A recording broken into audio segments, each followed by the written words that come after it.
Hey everyone, welcome to Stat Chasing Week 11. Right off the bat, I want to announce that we have a new show on this channel that will be debuting on Wednesday at 4 p.m. Normally, this is a show that's going to be on Fridays at 4, but because of the Thanksgiving slate, we are going to be debuting this new show called Chasing Signals on Wednesday at 4 p.m. this week to cover the Thanksgiving slate. Chasing Signals, as in stealing signals, it's going to be with Ben Gretsch. So really excited. Ben and I are going to do kind of a week. It's going to be like a preview show, going through some of the stats that I've covered here, going through some of the stats that he covers on stealing signals, and we're going to be looking ahead at the coming games. So going to be kind of like this, where it certainly has DFS implications, certainly has dynasty redraft implications, but it's not really going to be like, a pricing or kind of talking specifically about like ownership leverage type of DFS preview. It's going to be much more of a kind of stats based, trying to understand like what we thought was interesting about each team from the previous few weeks of stats, and then looking ahead to how that might interact in the game. So it's going to be kind of like an overview type of show, and that's why we are going to be doing it early enough, Fridays at 4, that then hopefully you can layer on top some more slate specific info as that rolls in to close out your week. So let us know in the YouTube comments once we get that rolling what you think. Please subscribe to the channel so that you can be set up and ready to get that going. Would love to hear your feedback as we kick that off. Really excited about Chasing Signals. I think this will be a really awesome addition to the channel to close out the season. I'll also say that because of Thanksgiving, we're just going to go ahead and get this audio out for Stat Chasing right away. So not going to do the whole until this gets up to 1,000, releasing this a day later. It's, we've got games on Thursday. We need to get this audio out to our podcast people. So for this week, we're going to just release this as soon as I can. Please do go ahead and subscribe to the YouTube channel, though, if you have not. We are still making a push to get that up to 1,000 subs, which allows us to monetize the channel, embed videos, and do some cool stuff like that. So if you are not familiar with this show, Stat Chasing is where I go through all of the stats that I think are really important for helping me understand what just happened this past week. This is kind of like foundational research for the week. Try to layer on top all of the good stuff like stealing signals, which looks at similar stats, but also then I think it allows me to better incorporate all of the advice going forward, various plays that people like in DFS, trying to think through my start sit decisions. All of that kind of provides that foundational layer. The stats that I'm going to be looking at are from PFF, yards per route run, and targets per route run. Targets per route run, I especially like for tight ends. Dropbacks and routes also come from PFF so that you can get a sense of how many routes per dropback receivers are running. From RotoViz, I get air yards and target share. That's also where I get Whopper, which is Josh Hermsmeyer's metric that uses percentage of air yards combined with percentage of targets per team. That's tilted towards targets. That's also RotoViz where I get ADOT, which is average depth of target, and that helps us understand the way that receivers are being used, their type of role. RotoViz is also where I get expected points, which is a stat that weights opportunities by the line of scrimmage. I think this is especially useful for understanding running back workloads. Weighted targets per route run is a stat that Ben Gretsch came up with that adds air yards to the target per route run formula. So that data is basically coming from a combination of PFF and RotoViz. This stat is similar to Whopper in that it's looking at both targets and air yards per route run, and Ben set it up like Whopper to where it's tilted towards targets, but because it's on a per route basis, it can really help with understanding guys who are playing somewhat limited roles where we might see them play a big role in the future. Can help really identify guys who are seeing a ton of targets when they're out there on the field. which can be pretty important to know. I also use from Ben Gretch's work some terms for parts of the field. The green zone is the part of the field inside the 10. And then he also uses touches inside the 10 as high value touches, high value carries, high value targets, etc. That all means within the opponent's 10-yard line. The snaps data that I'm referencing comes from Pro Football Reference. And a couple shout outs here. At Change College has been doing timestamps for each team. These have been awesome. He gets them up for the YouTube video, so you can just go through and check out each team if you want to do it that way. And then shout out to at Ball Street FF, Stephen Krupka, who's been doing highlight videos for these. So I can send out I can tweet out a video with a highlighted part of this show. And also he had last week's just amazing the Week 10 Ronald Jones Experience video, which we played on ship chasing. So shout out to Steven, does some really awesome video editing for us. And then shout out to Sam Hoppin, who creates charts for each team. And I'll get to those now. So these charts are target per route run on the x-axis, routes per team dropback on the y-axis. And then we have the bubble here represents the share of air yards per each player. And then in parentheses is the air yards percentage. So this gets you, it's kind of the idea of weighted targets per route run all in a chart where we get guys who are being targeted at high rate. We want guys who have a big bubble. They're getting a lot of air yards to go with those targets. And then we want guys who are running a bunch of routes. This week, because it was a weird week for the Cardinals, Larry Fitzgerald is where we want to see guys. Guys are getting targeted a lot, running a lot of routes, and decent amount of air yards to go with it. Because Larry Fitzgerald didn't really have the air yards, but he is in the part of the chart that we want, at least in terms of the routes run and targets. There's no one in this. The other part of the chart that is generally interesting is guys who are down here, kind of where Kenyon Drake is. But we want someone who's being targeted on a high percentage of their routes, not running a full slate of routes, and that type of player could end up being a breakout candidate down the line as a receiver. Kenyon Drake, obviously, not actually that type of player, but kind of fits this week on the chart with where we typically see those players fall. And then the type of player who we're not usually that interested in is where Christian Kirk and DeAndre Hopkins were, so kind of bad weeks for them, where they're running a lot of routes but not targeted on a high percentage of the routes. If you're seeing a player consistently in this range, which is actually where Larry Fitzgerald usually is, then that player's unlikely to have these big weeks that are really going to be difference-making weeks. And I would say Larry Fitzgerald is a good example of that, where even though this week was a good week for him in terms of the targets and everything, still wasn't going to win you a week. So generally my thinking is that we want players who are getting targeted at a high rate and seeing a lot of valuable targets when they're out there, and then hopefully they get out on the field more, rather than trying to go for guys who are out on the field all the time but are never really seeing valuable targets, with the idea that earning those valuable targets is partly a skill, and that will translate in the future if they can get on the field more, rather than hoping some guy who's already out there all the time just starts getting magically targeted a lot more. So let's kick it off here with Arizona. Chase Edmonds in this game had 54% of the snaps. He had 8.2 expected points and 6.7 points over expectation. So played very efficiently. On a somewhat small workload, he converted a green zone target here. He did see more snaps than Kenyon Drake in this game, but only about half the opportunity, as Drake played on 49% of the snaps and had 15.7 expected points, which was a pretty solid workload. He performed rated expectations, just adding 0.3 points in efficiency. Drake scored a touchdown on 2 green zone attempts in this game. 5 targets in this game for Kenyon Drake, which is not really the profile that we expect for Kenyon Drake.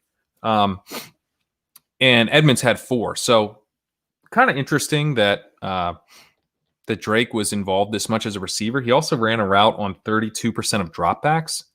Edmonds also had 32%. So I think this is probably a little bit of a ceiling outcome in terms of his receiving work, but I think still bullish to see him use this much as a receiver. This was obviously not something that we'd seen from Drake early in the season. So a nice game here for Drake, especially as a receiver, but also just overall in terms of the expected points, 15.7. Looking kind of like a low floor running back 2 option. Edmonds still, I think, has flexible standalone value, especially in these up-tempo matchups where you can really see the snap rate spike. Foster and Jonathan Ward were both active in this game, but had 0 offensive snaps, and Eno Benjamin not involved at all. So, at this point, I think we can move on pretty much in all formats. There's some like shallow dynasty leagues where I was trying to hold him, and I'm going to end up cutting bait on Eno, I think. At wide receiver, as I mentioned, DeAndre Hopkins, bit of a disappointing day compared to where we normally see him here. He ran a route on 96% of dropbacks. He had a 21% target share, 23% air yard share, a 0.47 Whopper, 8.1 ADOT. All that's pretty good. It's not bad. He basically just kind of fell back to the pack here a little bit. And, on the season, still has a Whopper of 0.65, which is wide receiver 1 level Whopper. Not too concerned about Hopkins. Obviously, somewhat concerned about Kyler Murray's shoulder issue. Hopefully that's nothing to worry about.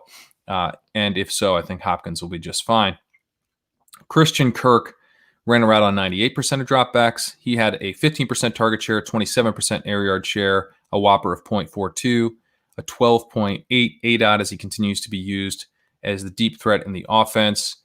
Not necessarily bad underlying numbers, considering that he's the deep threat, but with the offense struggling, only translated to 6 targets for 5 for 40. So a disappointing day in the box score, especially considering the matchup and the game environment that we were expecting. Larry Fitzgerald, as I covered in the chart overview here, ran around on 85% of dropbacks, got 26% of the targets, 15% of the air yards, 0.49 Whopper, which isn't even that good for, considering this is basically a spike week for him in terms of volume, and a 4.3 ADOT. This was not the game we expected. And I think if you had told us beforehand that Larry Fitzgerald was going to lead the Cardinals in Whopper with a 4.3 ADOT, I think we'd all have guessed that the Cardinals passing offense was going to struggle, and we'd have been right. Hopefully this Kyler shoulder thing isn't going to be a major issue. I believe today he was on the side, and I think he got it on limited practice. So definitely need to keep a close eye on Kyler moving forward. Andy Isabella, I'll note, had a weighted target per route run in this game of 0.33, which isn't very good, and not something that's all that atypical for him, where we're starting to see him not even be that heavily involved, even on a per route basis. 11.5 ADOT.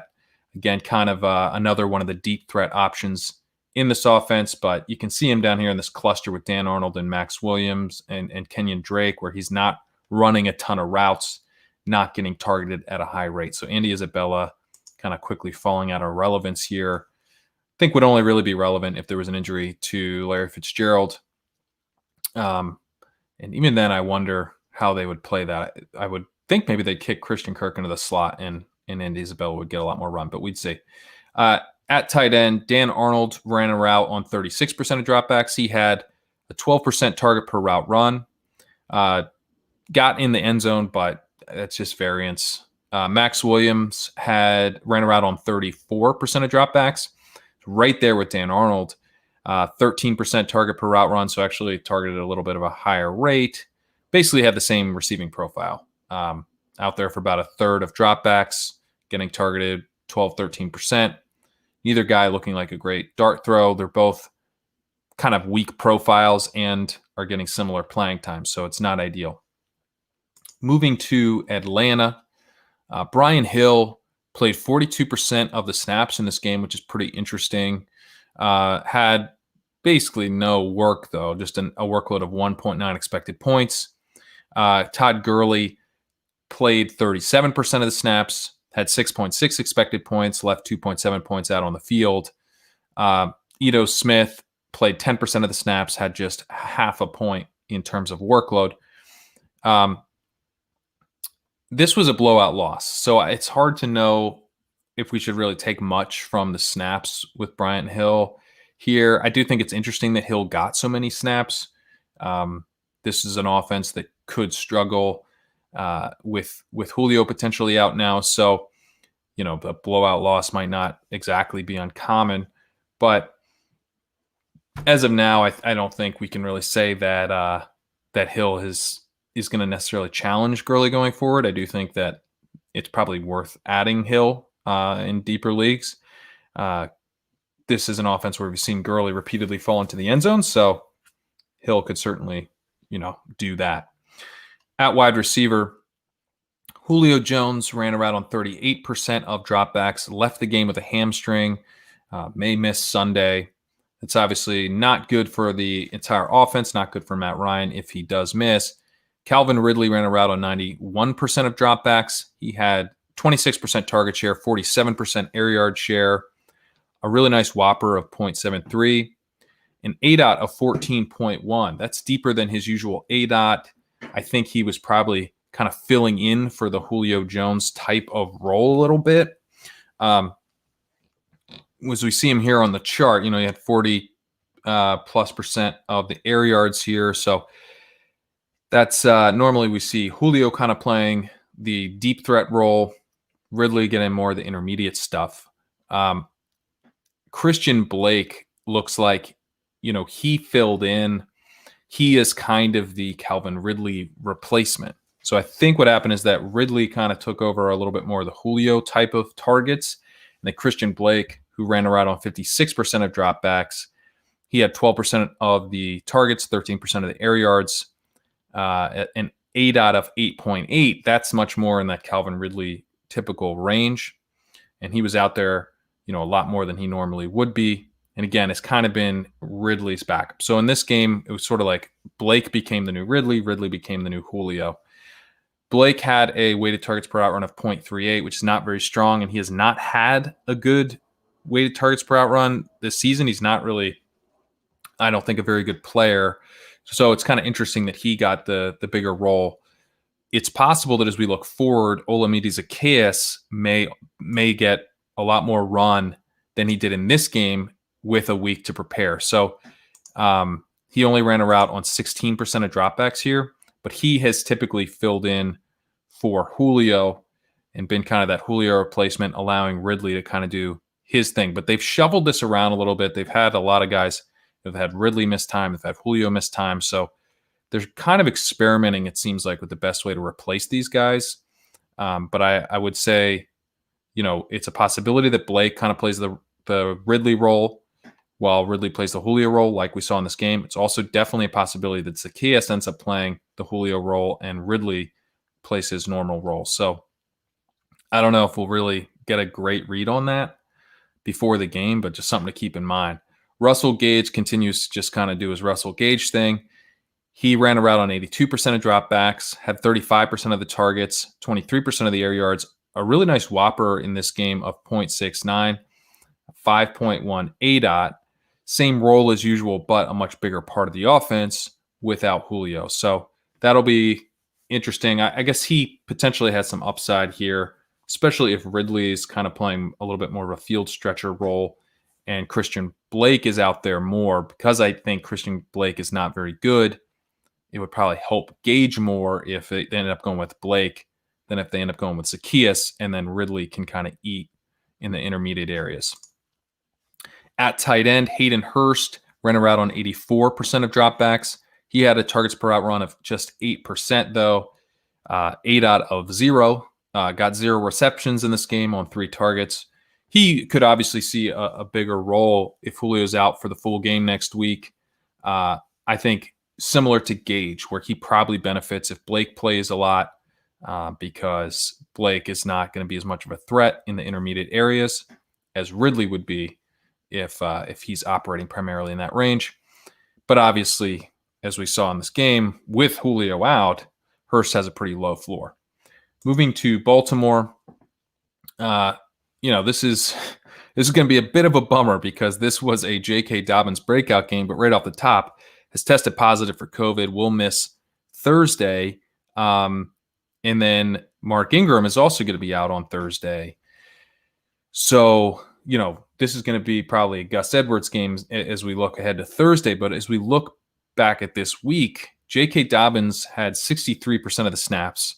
He had a workload of 12.5 expected points, added 6 points to that in efficiency. He scored a touchdown on the only high-value running back touch, ran a route on 50% of dropbacks. Looks like a genuine breakout game. Got a really nice workload in this game and looked like the type of thing that he could maybe build on going forward because he played really well. He's their receiving back. He had been the receiving back already, but now running as just the clear lead back with that receiving work. So it was all very exciting. Obviously, this is a setback. Gus Edwards in this game had 20% of the snaps, just 1.5 expected points. Didn't add anything to that. Left 0.9 of those on the field, but clearly the second back behind Dobbins with 20% of the snaps. Justice Hill had 11 and didn't get any touches. So Edwards, I think, looking like the last man standing / next man up for Thursday. I think Hill will have some sort of role, though. And he might play a lot of those passing down snaps that Dobbins was getting. So I guess it sort of depends on what type of game script it ends up being in terms of how this role breaks down exactly. Mark Ingram, even with the COVID issue, like even without it, he might not have played much on Thursday. Just 9% of the snaps here, just 6 snaps.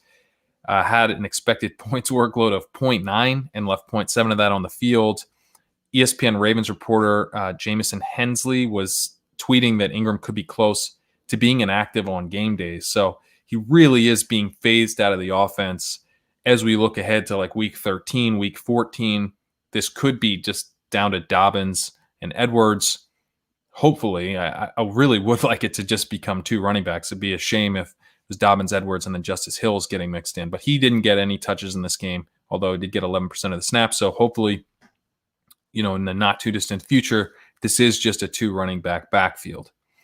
At wide receiver, Marquise Brown ran around on 85% of dropbacks. He had 11% of the targets, 19% of the air yards, whopper of 0.3. He had an ADOT of 18.7, an extremely deep ADOT here. He did get 3 targets, but he got 0 receptions. Has a yards per route run this season of 1.44, which isn't very good. Has a whopper of 0.58 now for the season, which is pretty good, but it's not that good. Early in the season, he was just getting this huge whopper where it was like, we just have to chase this even if he's not going to be super efficient, even if Lamar Jackson is struggling. But 0.58 is not that strong. I mean, it's not terrible, but, it's kind of like where we've been seeing DJ Moore, that type of thing. And at this point, I would kind of categorize him as a bit of a poor man's DJ Moore. He's the deep threat in the offense, but not necessarily getting primary wide receiver level volume. And this is an offense that is struggling. This is a passing offense that we're not necessarily trying to get wide receivers in our lineup from. Willie Snead ran a route on 79% of dropbacks, had 25% of the targets, 19% of the air yards, a whopper of 0.51, and a 7.9 ADOT. Snead has a whopper of 0.53 over the last 4 weeks, which leads Baltimore's wide receivers. Brown over the last 4 weeks is at just 0.39. So the issue of Brown's volume is actually really striking in the recent games. If we think of him just over the last 4 games, then he really is getting that kind of poor man's DJ Moore type of role. Snead's ADOT is also going to make him a bit of a higher floor option than Brown. Brown's ADOT is going to make him high variance even when he does get the volume, which is what we've seen. Early in the season, he was getting a ton of that volume, wasn't necessarily translating to the box score. Now the volume has dried up a lot over the last 4 weeks. Not saying Brown is toast. This could just be variance where the volume is falling off. Again, his volume's pretty solid in terms of team percentage over the season. So I don't want to overstate things over the last 4 weeks, but worth keeping in mind that, the volume has really dropped off over the last 4 weeks as Snead has started to see a bigger and bigger share. Dez Bryant was active in this game and was out there quite a bit, ran around on 59% of dropbacks, had 18% of the targets, an 8 out of just 2 though, and as a result, 3% of the air yards. His Whopper was 0.29, very much an ancillary type of piece. A weighted target per route run of 0.46, which is not bad actually, but with such a low ADOT, might have been more of a function of the offense struggling than Dez really earning targets. Devin Duvernay ran a route on 24% of dropbacks. He had a really nice weighted target per route run of 0.86. I would like to see Duvernay out there more than Dez Bryant. Not sure that, Dez Bryant at this point in his career is going to add more than Duvernay.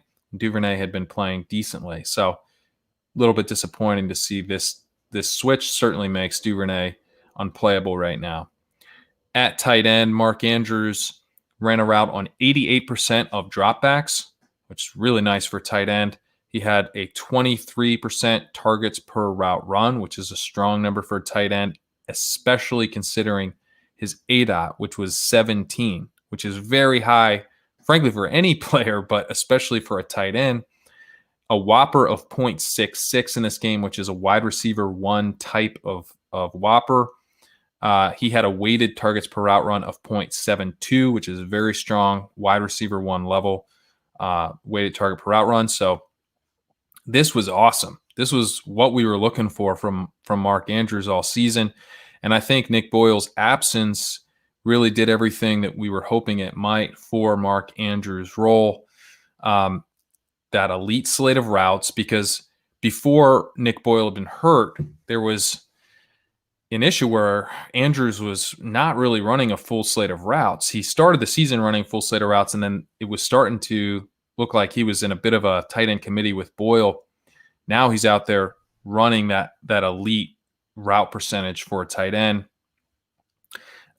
Continued to be targeted at a high rate as well, even with the route spiking. And, he's operating as a deep threat on a struggling offense, still getting those targets. So this was all very bullish, very exciting. Andrews closes out the season with the Steelers, Cowboys, Browns, Jaguars, and Giants. So, it's tight end. It's going to be variant, but I think we'll hopefully get a few more big games out of Andrews considering the games. Although with the Ravens, it's tough because it's not just about the matchups. It's about, can these teams keep them throwing? So, in some ways I kind of prefer a matchup like the Steelers to a matchup like the Jaguars, where you could just see them absolutely smoking the Jaguars and the game being over, them not throwing. The Steelers might keep them throwing. So, this week, Andrews is probably a little bit of a better play than it might seem given the matchup. At Carolina, Mike Davis played 73% of the snaps here, got 15.7 expected points, basically played right at expectations, scored a touchdown on 3 high-value carries.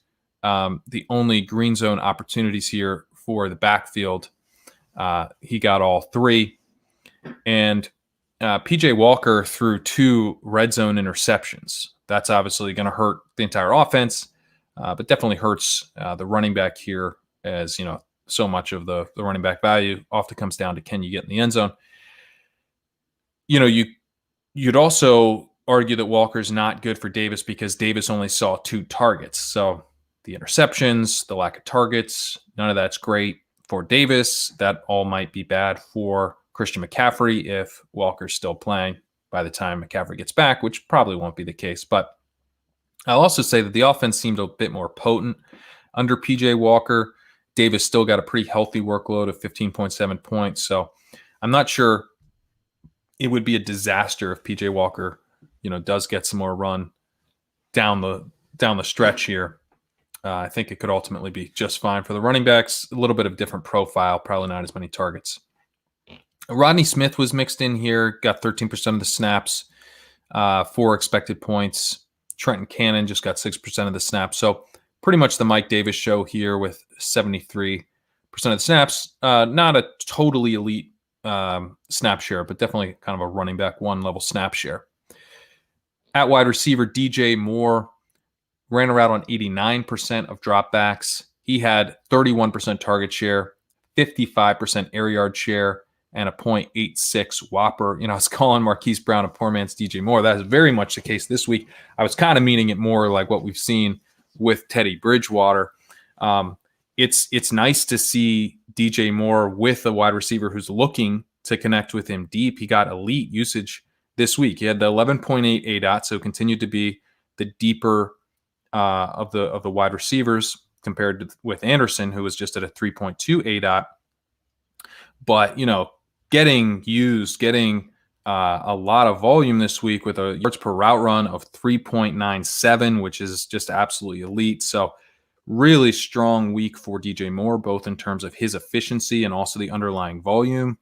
It's possible that they keep Teddy Bridgewater out next week. They have a week 13 bye. So you would think, if it's a coin flip, maybe they roll with Walker again after getting the win here. So I think that would be good news for DJ Moore if PJ Walker gets another start. Robbie Anderson, maybe not as much, although, too early to say that for sure. Robbie Anderson ran a route on 86% of dropbacks, had 26% of the targets, is pretty strong. You can see him here on the chart. He's actually right where you want to see guys. Interestingly, all three wide receivers are right where we want to see the wide receivers. Anderson had a whopper of 0.47, which is pretty solid. That 3.2 ADOT, which limited things a bit for him. But that's probably just a blip. Pretty strong usage here overall, especially considering that DJ Moore had such a strong game and Curtis Samuel had a really strong game. Ran around on 86% of dropbacks, had 29% of the targets, 27% of the air yards, a whopper of 0.62. Really strong whopper, especially considering the other guys were also pretty involved. 6.3 ADOT. At this point, we have to say that Samuel has become a major part of this offense. Scored a touchdown again here. Has a whopper of 0.48 over the past 4 games, which is pretty solid. It's not really kind of in the wide receiver one mix, but it's more than just like a pure ancillary option for sure. Still solidly behind DJ Moore and Robbie Anderson, but he's basically in line with the volume we're seeing for Tyler Boyd and Jarvis Landry in terms of those guys' whopper over the course of the season. This was a good outcome in the sense that it didn't create a ton of frustration. Well, it kind of did, I guess, for Robbie Anderson owners, but it's enough usage here for Samuel to where he is now a bit interesting in his own right. It probably will get a little bit frustrating as he steals, 1 week from Moore, maybe another week from Anderson.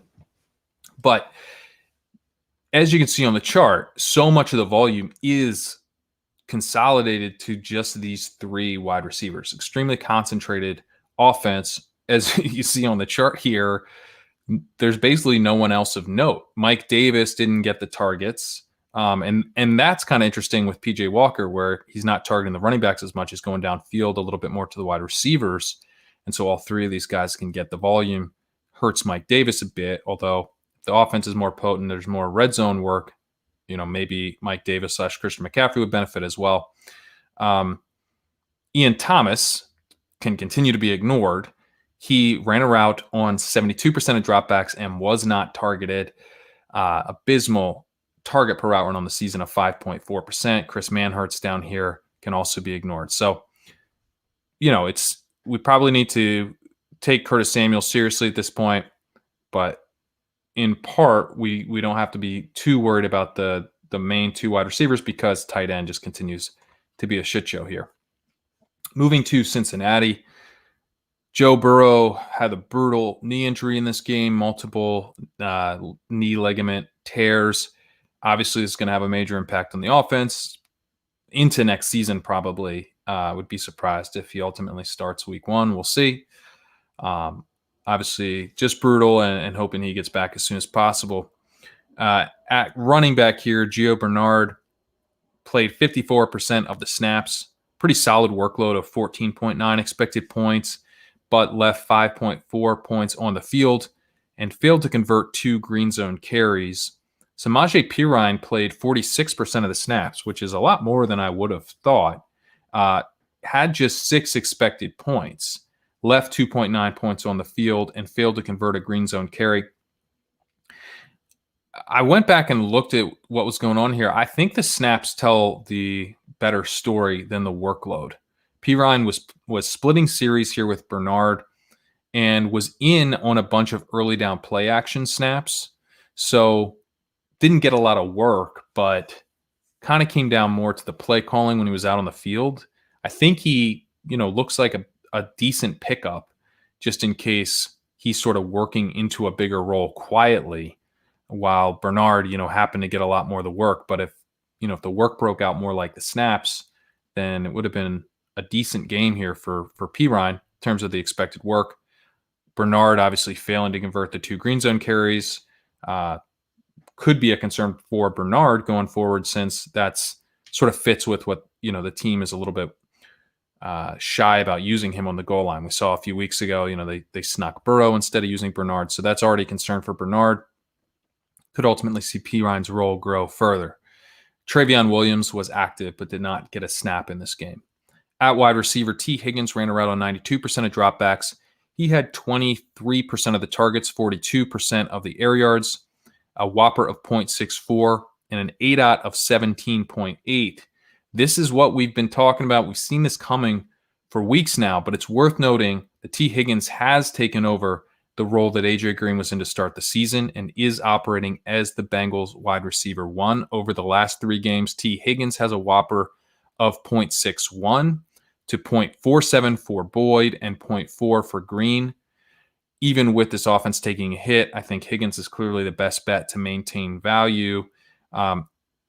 However, that high ADOT role is going to make him pretty volatile. So keep in mind that I do think, for the rest of the season, Higgins is going to be the most valuable piece here, but it's also going to be hard to predict going forward with the drop-off coming at quarterback.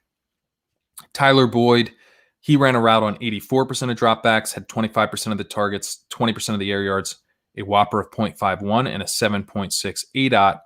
This is just kind of classic Tyler Boyd stuff. Decently involved, used a bit shallowly. A.J. Green ran a route on 82% of dropbacks, had 20% of the targets, 23% of the air yards, a whopper of 0.47, an ADOT of 10.9. Did score a touchdown here. Can probably do enough to hurt Higgins and Boyd, but without Burrow, I can't imagine ever playing him again.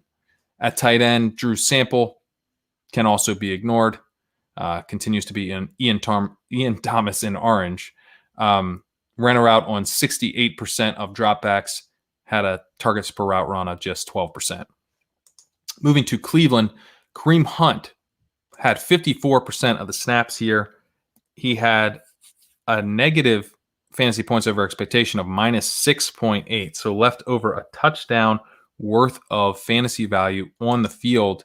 He got all 4 of the green zone carries in this game, did convert for a touchdown, almost converted for another touchdown that ultimately ended up being a turnover on downs. His elbow just short of the goal line. Apparently, Nick Chubb missed, I think, that goal line series because of an issue with his contact. So that could be, a little bit noisy here as to why Hunt got so much of the goal line work, and that obviously inflated his workload to 15.9 expected points. Nick Chubb was at 9.9 expected points on 45% of the snaps. Nick Chubb was efficient on the day, adding 1.3 points to his workload.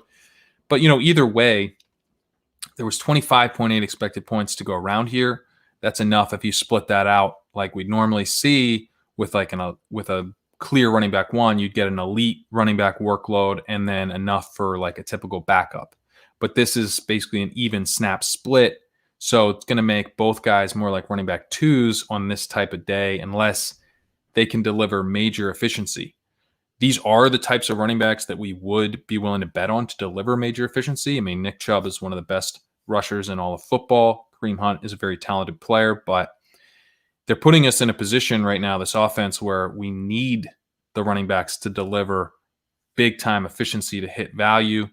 Hunt in this game could have just delivered on his workload and hit value, but it was also probably a bit fluky that he got such a clear lead over Chubb, as I talked about with the contact issue thing, keeping Chubb off the goal line carry. So it's a bit tough to trust these guys right now as it stands with this kind of even split. I lean Hunt because of the receiving work, but still, it's a bit tough. Kadarrell Hodge popped off in this game at wide receiver. He ran a route on 81% of dropbacks, which led the team, and 28% of the targets, 46% of the air yards, a whopper of 0.74, which is a wide receiver one level whopper. He had a weighted targets per route run of 0.87, which is an elite mark there, and because he wasn't out there for, a full-time role, he did lead the team with 81% of dropbacks, but still, that's, normally you'd see at least one wide receiver up in the 90s for a team. So really strong work considering he wasn't out there all the time. Had an ADOT of 24, so a true deep threat in this game.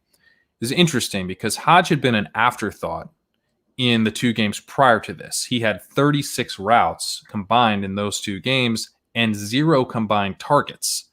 So what do we take from this? You could say this is just kind of an Eagles are really bad thing, not necessarily an emergence from Hodge. But I do think it's possible that Hodge is, at least made a case that he should be operating in kind of the old Odell Beckham role ahead of Rashard Higgins.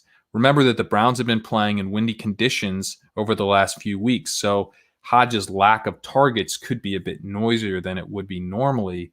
I do think he's worth a cheap ad. There was people putting in big-time ads in FFPC for Rashard Higgins a few weeks back. It might actually be Hodge who has that role.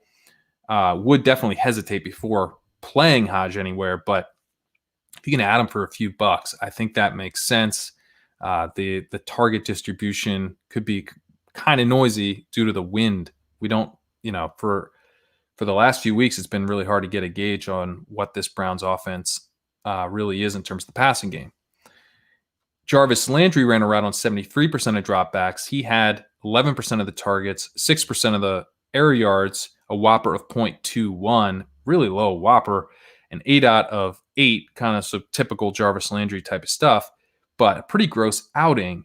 Definitely a problem, I think, that this is in the range of outcomes with Beckham out and the offense playing, okay. So definitely disappointing to see Landry here. Really hard for me to trust him right now.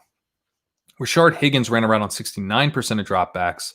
Interesting that he was out there so much less than Hodge. Also played a very deep threat type of role with an ADOT of 20.8. Got 22% of the targets, 32% of the air yards, had a whopper of 0.56. Pretty solid usage for Higgins, but if he's not, if he's going to be running well behind Hodge in terms of the routes run, then I think you'd have to prefer Hodge. Obviously, this is all kind of in flux, but I want to point that out. I want to make sure you're aware that this target tree is a little bit harder to peg than you might think. At tight end, Austin Hooper ran a route on 62% of dropbacks. He was targeted on 31% of his routes, had an ADOT of 0.48. Baker Mayfield missed him pretty badly in the end zone, and Austin Hooper is not running a full slate of routes even for a tight end, but I think he's someone that would be a pretty interesting option if he was getting a little bit more run. He is on this part of the chart that I mentioned earlier, that where we're kind of looking for guys.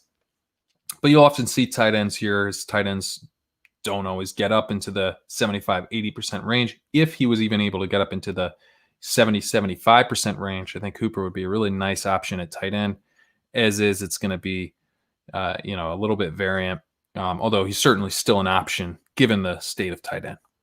Moving to Dallas, Ezekiel Elliott played 70% of snaps, had 16.9 expected points, pretty solid workload here, 2.5 points in terms of efficiency, so played pretty well. Did fail to convert 2 green zone attempts, but did convert a green zone target and got all 3 of the green zone opportunities in this game as far as the backfield goes.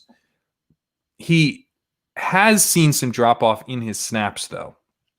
And this is coming off of the bye where, he had been struggling with this hamstring injury. So thinking maybe he would potentially, or at least that was an option. He started the year with snap shares of 88%, 93%, and then 98%. But he has not been over 80% of snaps since week 5. I think at this point, we should probably expect him to be in that 65 to 75% range going forward.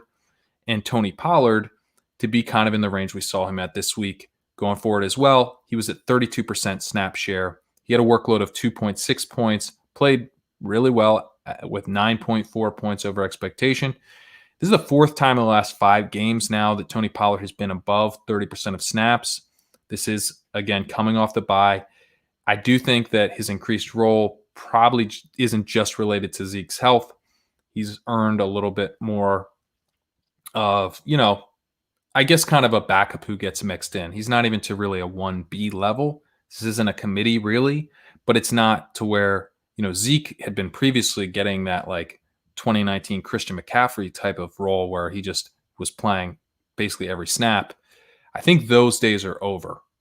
At wide receiver, Amari Cooper ran around on 85% of dropbacks. He had 23% of the targets, 32% of the air yards, a whopper of 0.57.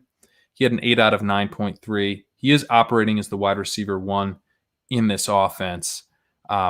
Even if, it's not quite as flashy as CeeDee Lamb. CeeDee Lamb ran around on 79% of dropbacks. This was his first time above 70% since week 6. So nice to see that he's running more routes. Hopefully this was a long-term change coming out of the bye week. I do think that, if we're gonna get psyched about a 1-week sample in terms of routes run, at least it's coming out of the bye. So there might be a little bit more signal to it. He had 19% of the targets, 11% of the air yards, a whopper of 0.37, which is actually 3rd in the wide receiver pecking order, and an 8 out of just 3.8, which is not very good. Don't want to see guys getting used that shallow. That's going to hurt their upside, but, had that amazing touchdown catch. So even with the underlying numbers that aren't that great, we know that he can earn targets. This is not something that has been a concern for Lamb. The concern for Lamb this season has been why he's not always out there for a full slate of routes. He was out there much closer to a full slate of routes than we've seen in recent weeks. So overall, I would say this is a bullish week for Lamb in terms of the underlying numbers, given that, I think we can expect the target earning ability to kind of bounce back. He had the just ridiculous play, one of the best catches of the season. So the biggest question for him is he going to run a full slate of routes? And this week gave us a bullish answer on that. Michael Gallup ran a route on 82% of dropbacks. That's somewhat down from where he typically is. He's been out there for close to 100% most weeks. He had 16% targets, 29% of the air yards, a whopper of 0.44, which is above Lamb, but pretty far below Cooper's 0.57. Gallup continued to be the field stretcher in this game with an 8 out of 11.6. It's pretty solid underlying volume, but it's not really an option where we want a volatile piece. So even with Lamb having the smaller whopper here, I think, he continues to be the more interesting play for sure. Dalton Schultz ran around on 79% of dropbacks, 22% target per route run, which is pretty solid. Got in the end zone here, pretty strong usage overall. Gets Cincinnati in week 14 and Philadelphia in week 16. So could be pretty interesting in the playoffs if you've managed to get him on your FFPC playoff-bound rosters. Moving to Denver, Melvin Gordon played 52% of the snaps, had 9.5 expected points, played really well in this game, 10.9 points over expectation, scored from the 20 in this game, converted 1 of 3 green zone carries. So, played great, had a really strong game, but still in a committee in this game with just 52% of the snaps and a pretty weak workload of 9.5 expected points. So not trusting Melvin Gordon going forward, and also not able to trust Phillip Lindsay, who only had 42% of snaps, only for trusting him, obviously cut in significantly to Gordon's role, had 8.2 expected points, which is major hit to what Gordon had in terms of his workload, but not really enough to where Lindsey's interesting on his own. Didn't get in the end zone of this game. Royce Freeman mixed in for 6% of snaps. So I guess at least it's just these two running backs primarily, but really cannibalizing each other here. At wide receiver, Jerry Jeudy ran a route on 77% of dropbacks. He had 27% of the targets, 40% of the air yards, a whopper of 0.68, which is pretty solid. 16.5 ADOT, so continuing to be this true deep threat. His routes were below 80% for the first time since week 6. That may have been related to an ankle issue that had him limited in practice last week. But man, when he was out there getting targeted a ton, a weighted targets per route run of 1.01, which is elite. Looks like a really strong option if you can expect his routes to bounce back up. So keep an eye on his practice reports. If he looks like he's going to play a full-time role again, then continues to really have this very bullish usage. Tim Patrick ran a route on 81% of dropbacks, had 27% of the targets, 37% of the air yards, and a whopper of 0.66. He was also used as a deep threat here with an ADOT of 15.2 in a pretty similar role to Jeudy. And he was also very good on a per route run basis with a weighted target per route run of 0.87. He also played really well on a per target basis with a yards per target of 17. This is a ceiling game for Tim Patrick, but his routes were way up from last week, partly due to KJ Hamler's routes tailing off. KJ Hamler ran a route on 65% of dropbacks. He had 20% of the targets, 15% of the air yards, a whopper of 0.4, and an ADOT of 8. This was the first time that Hamler's routes were below 70% since week 6. So he had been seeing a bigger and bigger role every week. But this week that fell off and Tim Patrick played ahead. Tim Patrick played really well, earned a lot of targets, was awesome on his targets. So this might represent a bit of decline in terms of momentum here for Hamler, to where Hamler could spend a few weeks sitting behind Tim Patrick and Jerry Jeudy as the third option. We'll have to see. He is locked in now as that third option, but it looked like maybe he was starting to be in kind of a clear top 2 position with Jeudy, and that might not be the case for the coming weeks. At tight end, Noah Fant had a route run on 84% of dropbacks, a target per route run of 15%, and an ADOT of 4.6, which aren't ideal. A yards per target, though, of 13.8, so kind of made up for that with efficiency. And that efficiency, I think, is important to note because he's dealing with this ankle issue, and with that efficiency, maybe it's, maybe he's getting closer to full health. So on the season, he has a target per route run of 20.1%. He is now running a lot of routes for a tight end, 84% of dropbacks. So starting to get to the point where I'm willing to trust Noah Fant again. The only reason I wasn't trusting him is because I wasn't trusting his health. Moving to Detroit. At running back, Kerrane Johnson played 70% of the snaps here. Got 9.2 expected points, left 3.4 points on the field. There were no green zone opportunities at all for this backfield. He did play way ahead of Adrian Peterson in this game, who only had 30% of the snaps. Peterson had about half the work, 4.5 expected points, also was inefficient, leaving 2.7 points on the field. But I wonder if this was just kind of game script, right? Peterson could have played ahead of Johnson, I think, if the game script was different. If Swift misses again and the game script flips, then I think Peterson could have a bigger role. Jonathan Williams was active, but did not get a snap.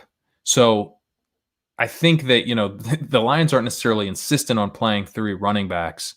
Hopefully, down the line, they just limit this to 2, where you only see one of Kerrane Johnson and Peterson getting worked in with DeAndre Swift. Is, they're not forcing Jonathan Williams to be involved. Why are they forcing both of Peterson and Johnson to be involved when they clearly have a really talented rookie in DeAndre Swift? At wide receiver, Marvin Jones ran a route on 92% of dropbacks. He had 19% of the targets, 34% of the air yards, a whopper of 0.52, an ADOT of 11. So kind of in a little bit of that deep threat role that we would have seen Kenny Golladay in if he was active. Marvin Jones had a 1.42 yards per route run, which is bad, but it also led all Lions wide receivers, which shows you the kind of week it was for this passing offense. Marvin Hall ran a route on 77% of dropbacks. He had an ADOT of just 3. He's the guy that is sort of supposed to be filling in as well for the Kenny Golladay field stretching stuff. So an 8 of 3, again, kind of shows you the type of week it was. Had just 9% of the targets, 5% of the air yards, and a whopper of 0.17, which is obviously really bad. Jamal Agnew was involved a bit here, running a route on 54% of dropbacks. Had a whopper of 0.49 on an ADOT of 9.5 with 19% of the targets and 29% of the air yards. That's pretty solid volume. He's filling in for Danny Amendola this week and got pretty solid volume in that role, but delivered a yards per target of just 1.7. So they're probably, hoping they can get Amendola back here. Mohamed Sanu active in this game. Ran around on 33% of dropbacks, but was not targeted. And then Quintus Cephas, he had a route run on 23% of dropbacks, and really just mentioned him to show that he's fallen way down the depth chart here, running less routes than Mohamed Sanu, a lot less routes than Marvin Hall. So he at one point had been kind of a Kenny Golladay replacement to start the season. I think they are falling out of love a little bit with Quintus Cephas. TJ Hawkinson, as we look on the chart here, I talked about the part of the chart where you can see guys, if they were like running a lot more routes, would be pretty interesting. That continues to be the case for TJ Hawkinson. I am getting frustrated here where you've got an offense that could really use more playmaking ability. They're leaning heavily on Marvin Jones. It's not going very well. TJ Hawkinson got a target per route run here of 25%, but was only running around on 62% of dropbacks. So getting targeted at a high rate, not running a full slate of routes. Had an ADOT of 5.6, had a whopper of 0.47, a weighted targets per route run of 0.55. So all that's pretty strong. But he has been above 75% in routes run just once this season. It was way back in week 3. It's possible that it's this toe injury. They just don't feel comfortable having him out all the time. But, it's Matt Patricia. So I don't know if it's just, bad decision-making on his part to not have Hawkinson out there, or if they're trying not to overwork him. But in either case, I'm not really holding my breath that he gets up into the 75-80% range where, he should be if he's healthy. Moving to Green Bay. Let's see. Where's Green Bay? Moving to Green Bay. Aaron Jones had 50% of snaps. He had 11.6 expected points. Played well with 3.7 points added to that, converting a green zone target. Did not get any green zone carries. But this was the second lowest snap share of the season. So that's not great. Although he only has had one game above 65% snap. So this is the Aaron Jones experience to some degree, where we know he's going to play like between, let's say like 45 and 70% of snaps, more likely in that 55 to 60% range. So this is sort of towards the lower end of where we expect Aaron Jones to come in snaps-wise, but it's not even really an outlier for him. However, this was his lowest workload of the season. He hasn't been above 20 expected points since week 3 after starting with 3 straight weeks above 20 expected points. So this has been a disappointing tail off to Aaron Jones' season. Once he's gotten back, we were expecting him to slot into that really big workload, but he hasn't ever delivered, since week 3 on that really fast start. In terms of getting it's not really him to deliver, it's the team delivering him with those expected points. Basically, his workload hasn't been there since that hot start. Was this due to Jamal Williams stealing work? Not really. This is more a value of the backfield issue than a Jamal Williams issue. Jamal Williams played 50% of the snaps. He had 6.3 expected points, played efficiently as well, adding 2.3 points to that, got in the end zone on a green zone carry. His snap share was in line with his typical usage with Jones playing. And this was actually his third lowest expected point total of the season. So it's not like Jamal Williams had this big workload while Aaron Jones' workload dipped.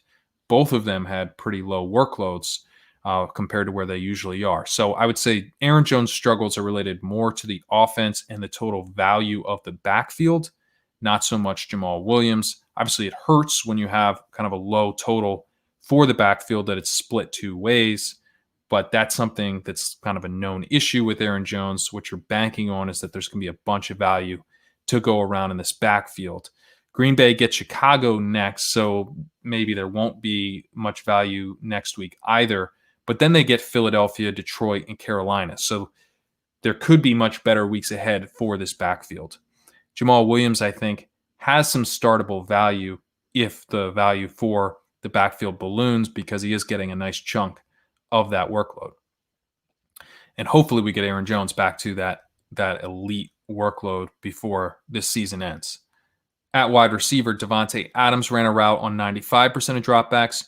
He had a target share of 24%, 26% of the air yards, a whopper of 0.55, and a 9.8 ADOT. A really nice yards per route run here of 2.72. It's a bit of a down game in terms of the volume here, but delivered big game yet again with 7 for 106 and a touchdown. So Davante Adams kind of masking a little bit of a down game for him in terms of the volume with some really nice efficiency. It wasn't a terrible game though. You see him on the chart. He's still where we want our wide receivers to be. It's just that he's been having this historic season.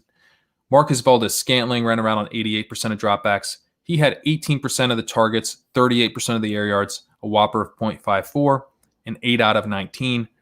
You know, he has been so locked into this role. I've talked about this week after week. He is just so consistent in this role where you're seeing like the 18% of the targets. He's usually right in that range.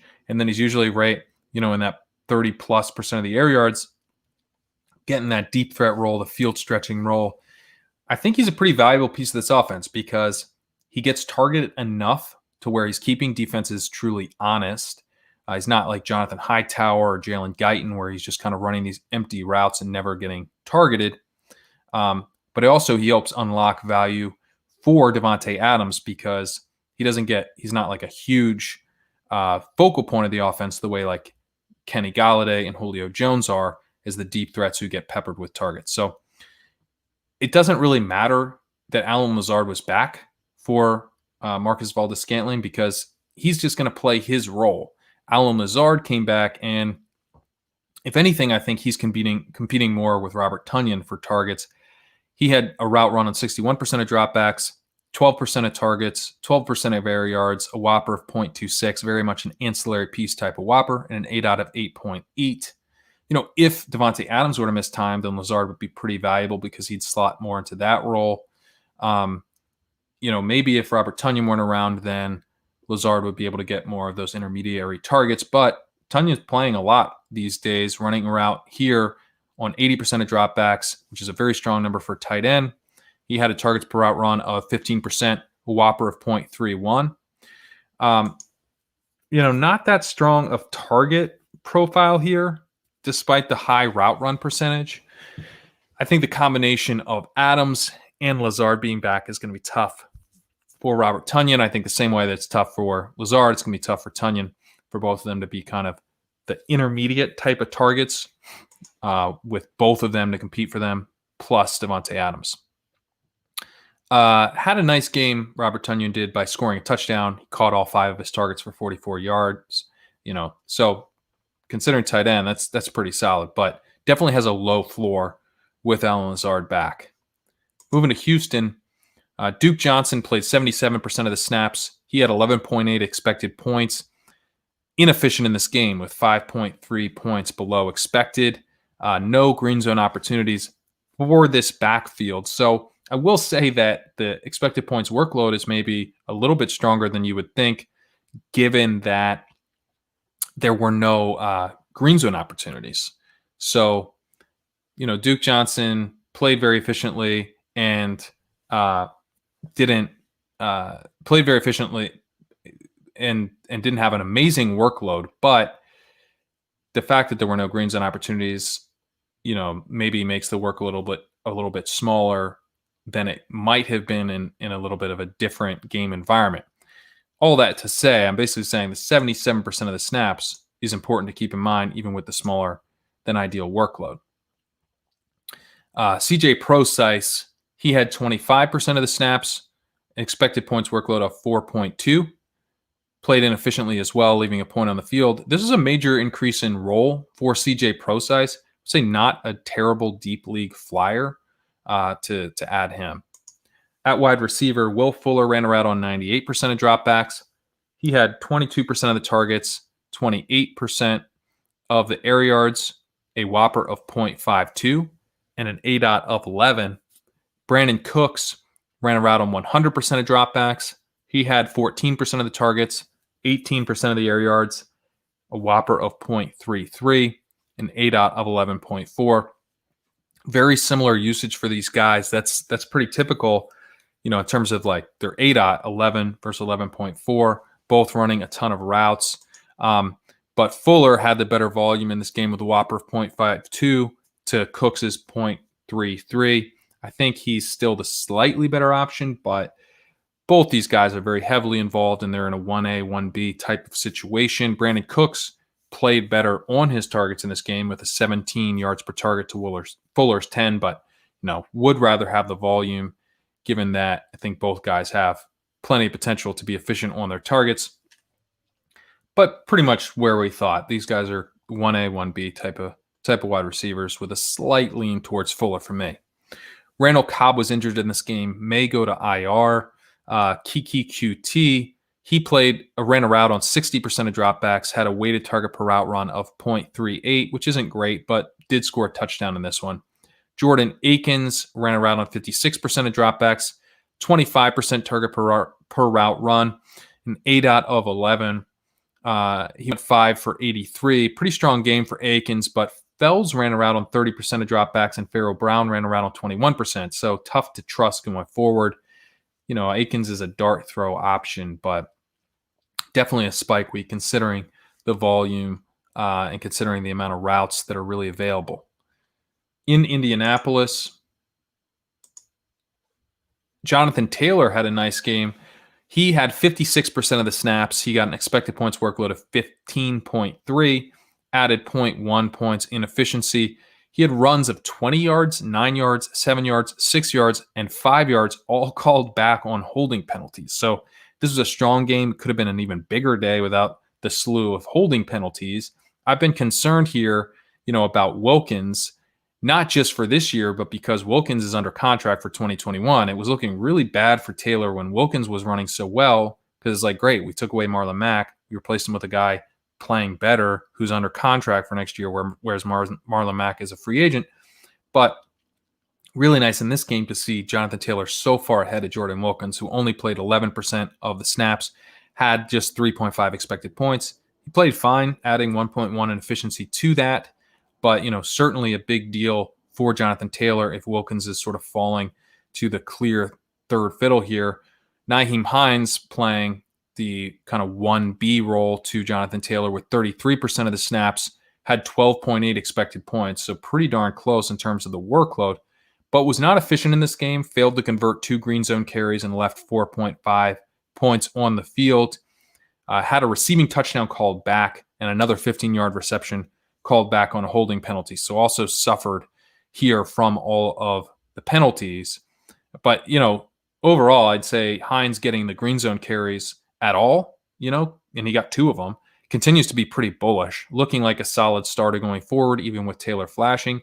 And Taylor's someone that, you can consider slotting into your lineup now. I mean, this was a really nice week for him, getting a clear lead in snaps, getting a solid workload. So things looking up a little bit for Jonathan Taylor. At wide receiver, Michael Pittman, another rookie coming on here. He had a route run on 81% of dropbacks. He had the most routes for a Colts wide receiver. Did struggle to get targets in this game, but saved his day with a yards per target of 22 and a touchdown. So played really well when targeted, but getting those targets is partly a skill as well, and he struggled there with just 9% of the targets, 5% of the air yards, a whopper of 0.16, which is pretty gross. and an 8 out of 0.4. So when he was getting targeted, it was very shallow. Bit of a down game for Pittman, and he really we got lucky a little bit with Pittman with that yards per target spiking and the touchdown. But hopefully the routes run indicate they do want him to be the wide receiver one. He's a rookie. He was a senior. He wasn't super productive, so he's a guy that I was a little bit concerned about in terms of his profile. Could be kind of hit or miss, but still pretty bullish overall that they want him clearly to be that number one guy. T.Y. Hilton ran a route on 76% of dropbacks. He had 18% of the targets, 36% of the air yards, a whopper of 0.52 on an 8 out of 15.7. So clear deep threat in this game and strong volume overall. That whopper of 0.52 is pretty solid. Resulted in just 3 for 36. So, especially given what we know of Hilton, that he seems to be pretty close to done.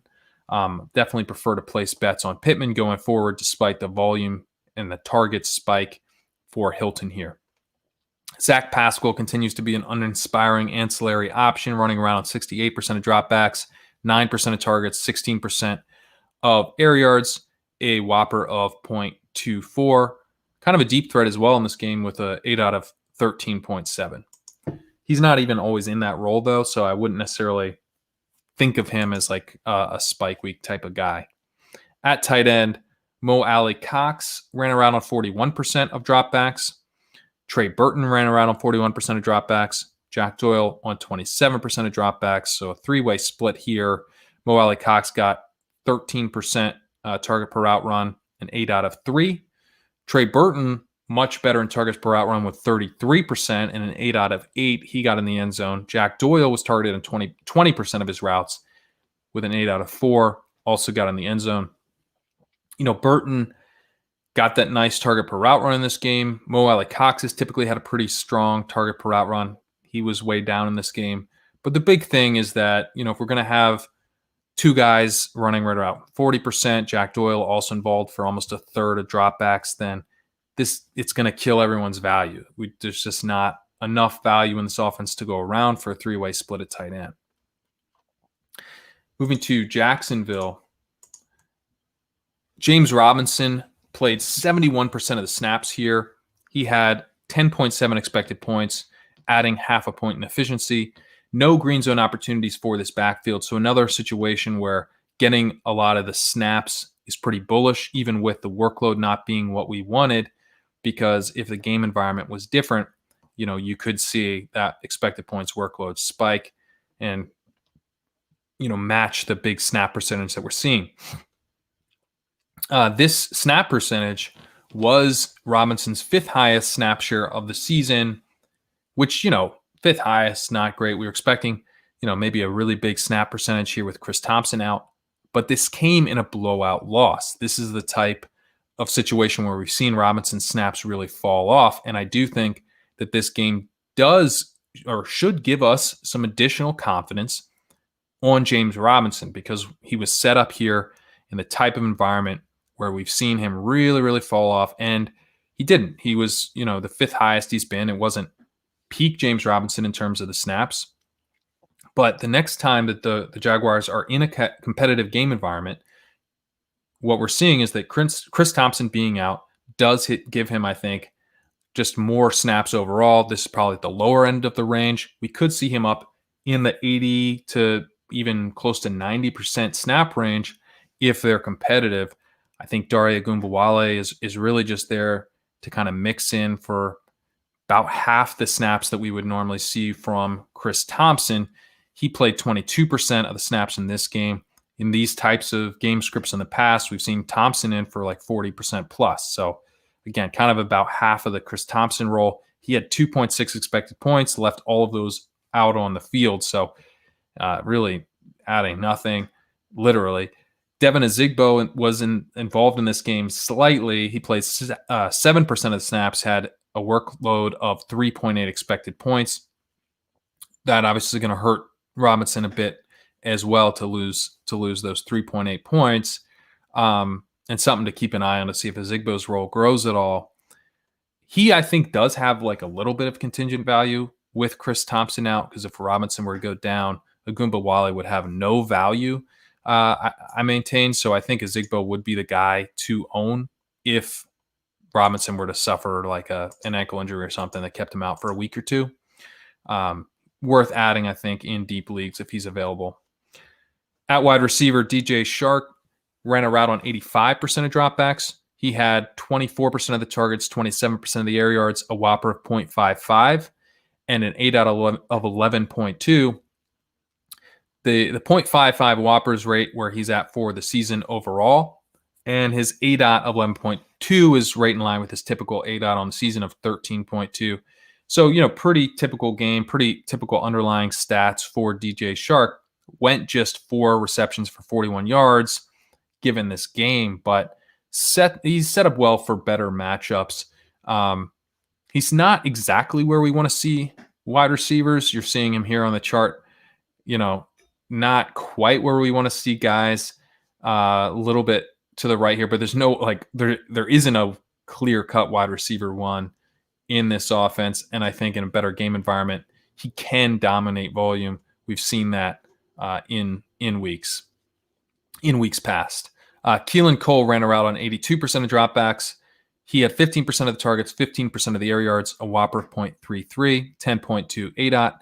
He has a yards per route run of just 1.28 this year. Really a desperation dart throw in this offense. Chris Conley ran a route on 77% of dropbacks, had 12% of the targets, 13% of the air yards, a whopper of 0.27, an ADOT of 10.5.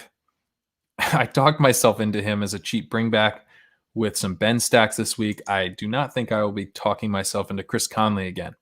At tight end, Tyler Eifert ran a route on 49% dropbacks. He had 21% target per route run, 15.4 ADOT. Bit of a deep threat this week. A strong weighted targets per route run of 0.69. Seems to be benefiting from either Chenault being out or Luton playing. Unclear. He's not running really enough routes to be that interesting, but in like deep dynasty leagues that are tight end premium, I have Eifert. I may be forced to start him if there was an injury, kind of in that type of mix. Not someone you want to be slotting into your lineup. Not someone I think even worth playing in like min pricing at DFS or whatever. But if you were forced to start him, I'd rather play him than like Dan Arnold, I'd say.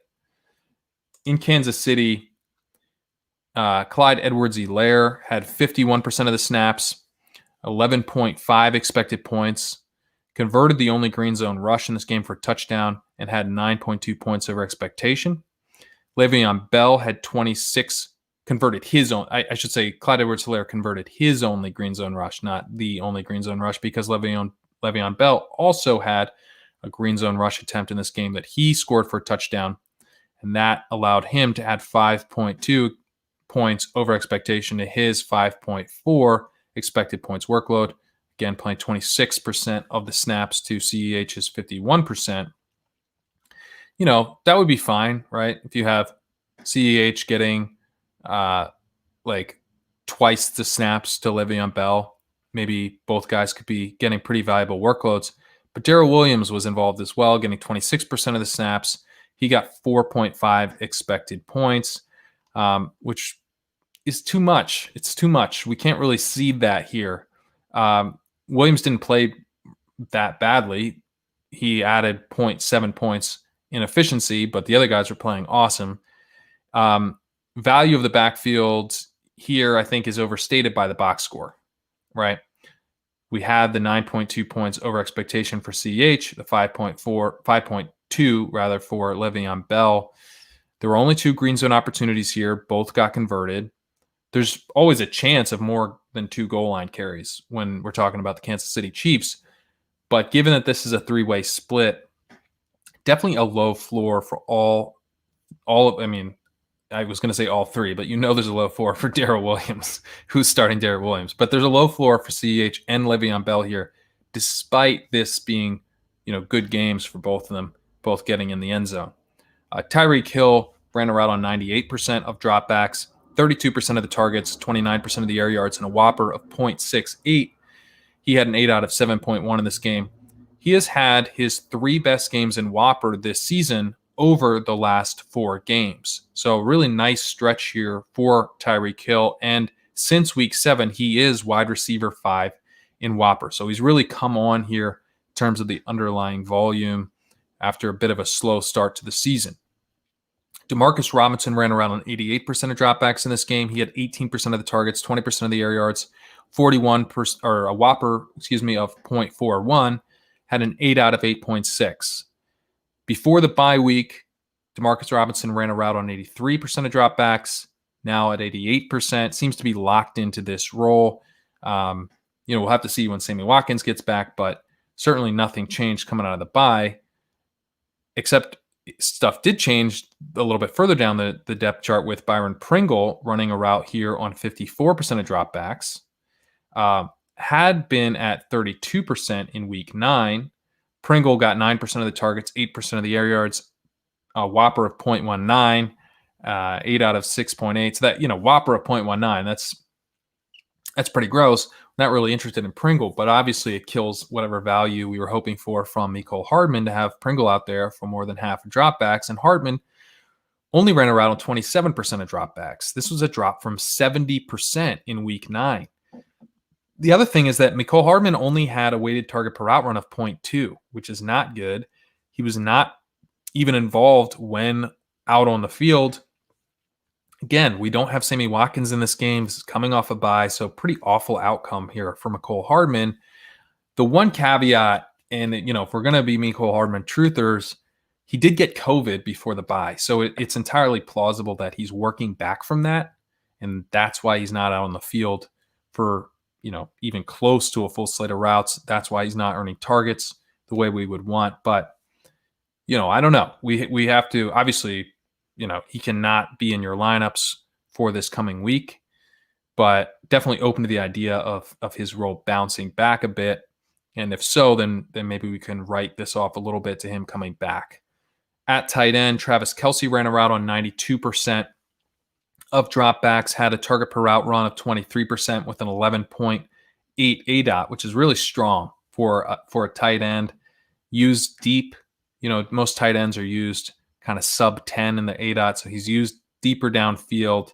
Obviously, that game-winning touchdown catch and targeted on 23% of his routes, which is really strong for a tight end. A Whopper of 0.58, which is borderline wide receiver 1 level usage.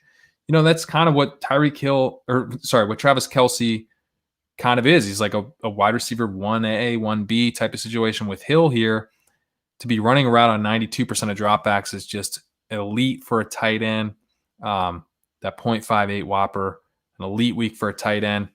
He has a Whopper of 0.52 for the season. This is a very strong Whopper for a tight end. And then especially once you consider that percentage of the offense is the Kansas City Chiefs offense. So, didn't need me to tell you that Travis Kelce is just having an awesome season, but he continues to have an awesome season.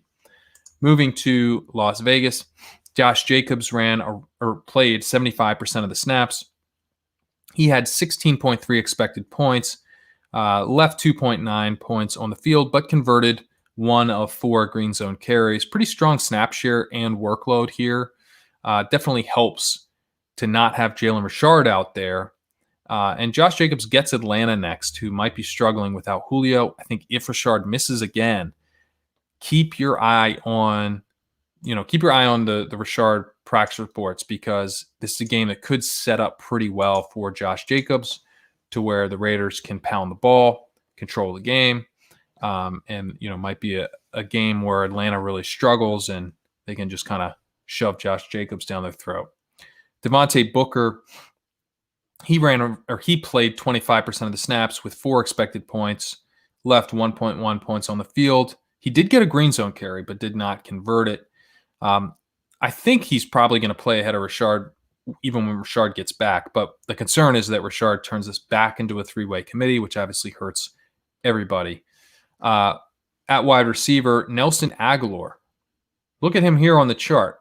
Not running the full slate of routes, but big air yards bubble, getting targeted at a really high rate. Ran around on 76% of dropbacks, 31% of targets, 59% of the air yards, an elite Whopper of 0.88, again, without the full slate of routes. An 8 out of 15.7 has been used for weeks now as this true deep threat. His weighted target per route run was 1.07, which is massive. Scored a touchdown in this game. He has a weighted target per route run on the season of 0.43. So this was a bit of an intense spike week in terms of the volume. Not necessarily clear that he has a big lead on Ruggs as the wide receiver one in this offense, but definitely in kind of a co-wide receiver one role with Ruggs at the very least. Ruggs ran out on 64% of dropbacks. He only had one target, whopper of 0.05. You find him all the way over here on the chart. Obviously, pretty shocking that this type of floor game is possible in a tight game against the Chiefs. So not a good sign for Ruggs. Although, again, on the season, he's getting pretty similar volume to Aguilar, who we just saw this massive week from with the underlying volume. Wouldn't necessarily completely give up on Ruggs as a spike week type of option, but definitely disconcerting that this game environment produced this result. Hunter Renfrow ran a route on 42% of dropbacks. He had 2 targets in this game. Yards per route run of 2.64, though. He's now on the season at a yards per route run above 2. He was at 2, plus he was above 2 as a rookie as well, which is very bullish when you see guys as rookies above 2 yards per route run. That's often a great sign going forward in their career. And then we see him again above 2.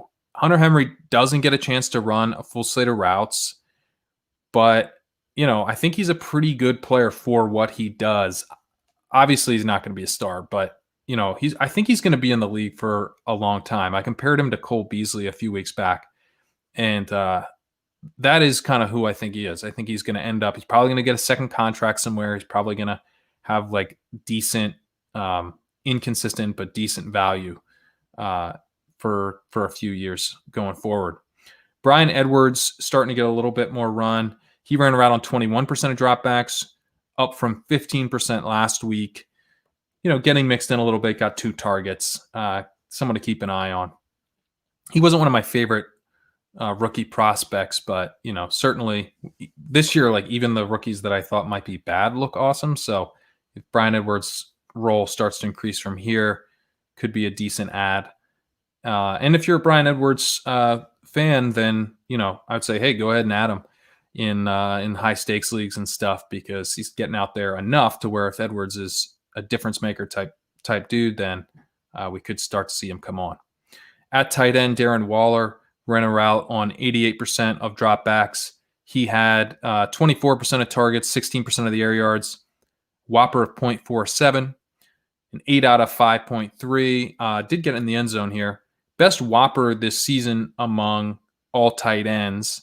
Has had pretty strong efficiency last year, and then he's been struggling with that this year overall, but this week had 12.6 yards per target. So starting to see that hopefully tick up some. 1.75 yards per route run this season. So not quite at Kelsey's level, but definitely an elite tight end. And again, has the number 1 whopper among all tight ends for the season. That's the way whopper works, is it's the slice you're getting of your team. So you'd rather, I think, have the guy with the smaller whopper on the Chiefs than the biggest whopper on the Raiders. But still, that's impressive. He's got the number 1 whopper, and certainly no fluke. You see him here as right where we want our wide receiver ones to be, and he has tight end eligibility. Moving to the Chargers, Kalen Ballage had 67% of the snaps. A really strong workload here, 22.1 expected points. Did leave 8 points on the field, though, and didn't convert a green zone carry. He looks like an asset for as long as Eckler remains out. Eckler, though, has been activated from the IR. Unclear if he'll play this week. If he misses, then I think Ballage looks like a pretty strong start yet again. Troymaine Pope, he played 20% of the snaps, had a workload of 5.2 points, left 1.6 points on the field, did not convert his green zone reception. Josh Kelly played 13% of the snaps, had 5 expected points, left 2.8 points on the field, also had a green zone carry that he did not convert. So over 3, each guy got 1 green zone opportunity, none converted. Kelly and Pope combined to form kind of a 1B role to Balazs's 1A role, right? Balazs had 22.1 expected points. Pope had 5.2, Kelly 5. So 22.1 to 10.2 combined for the 2 backups. It's unlikely that the combined workload for the backups is going to be this valuable most weeks.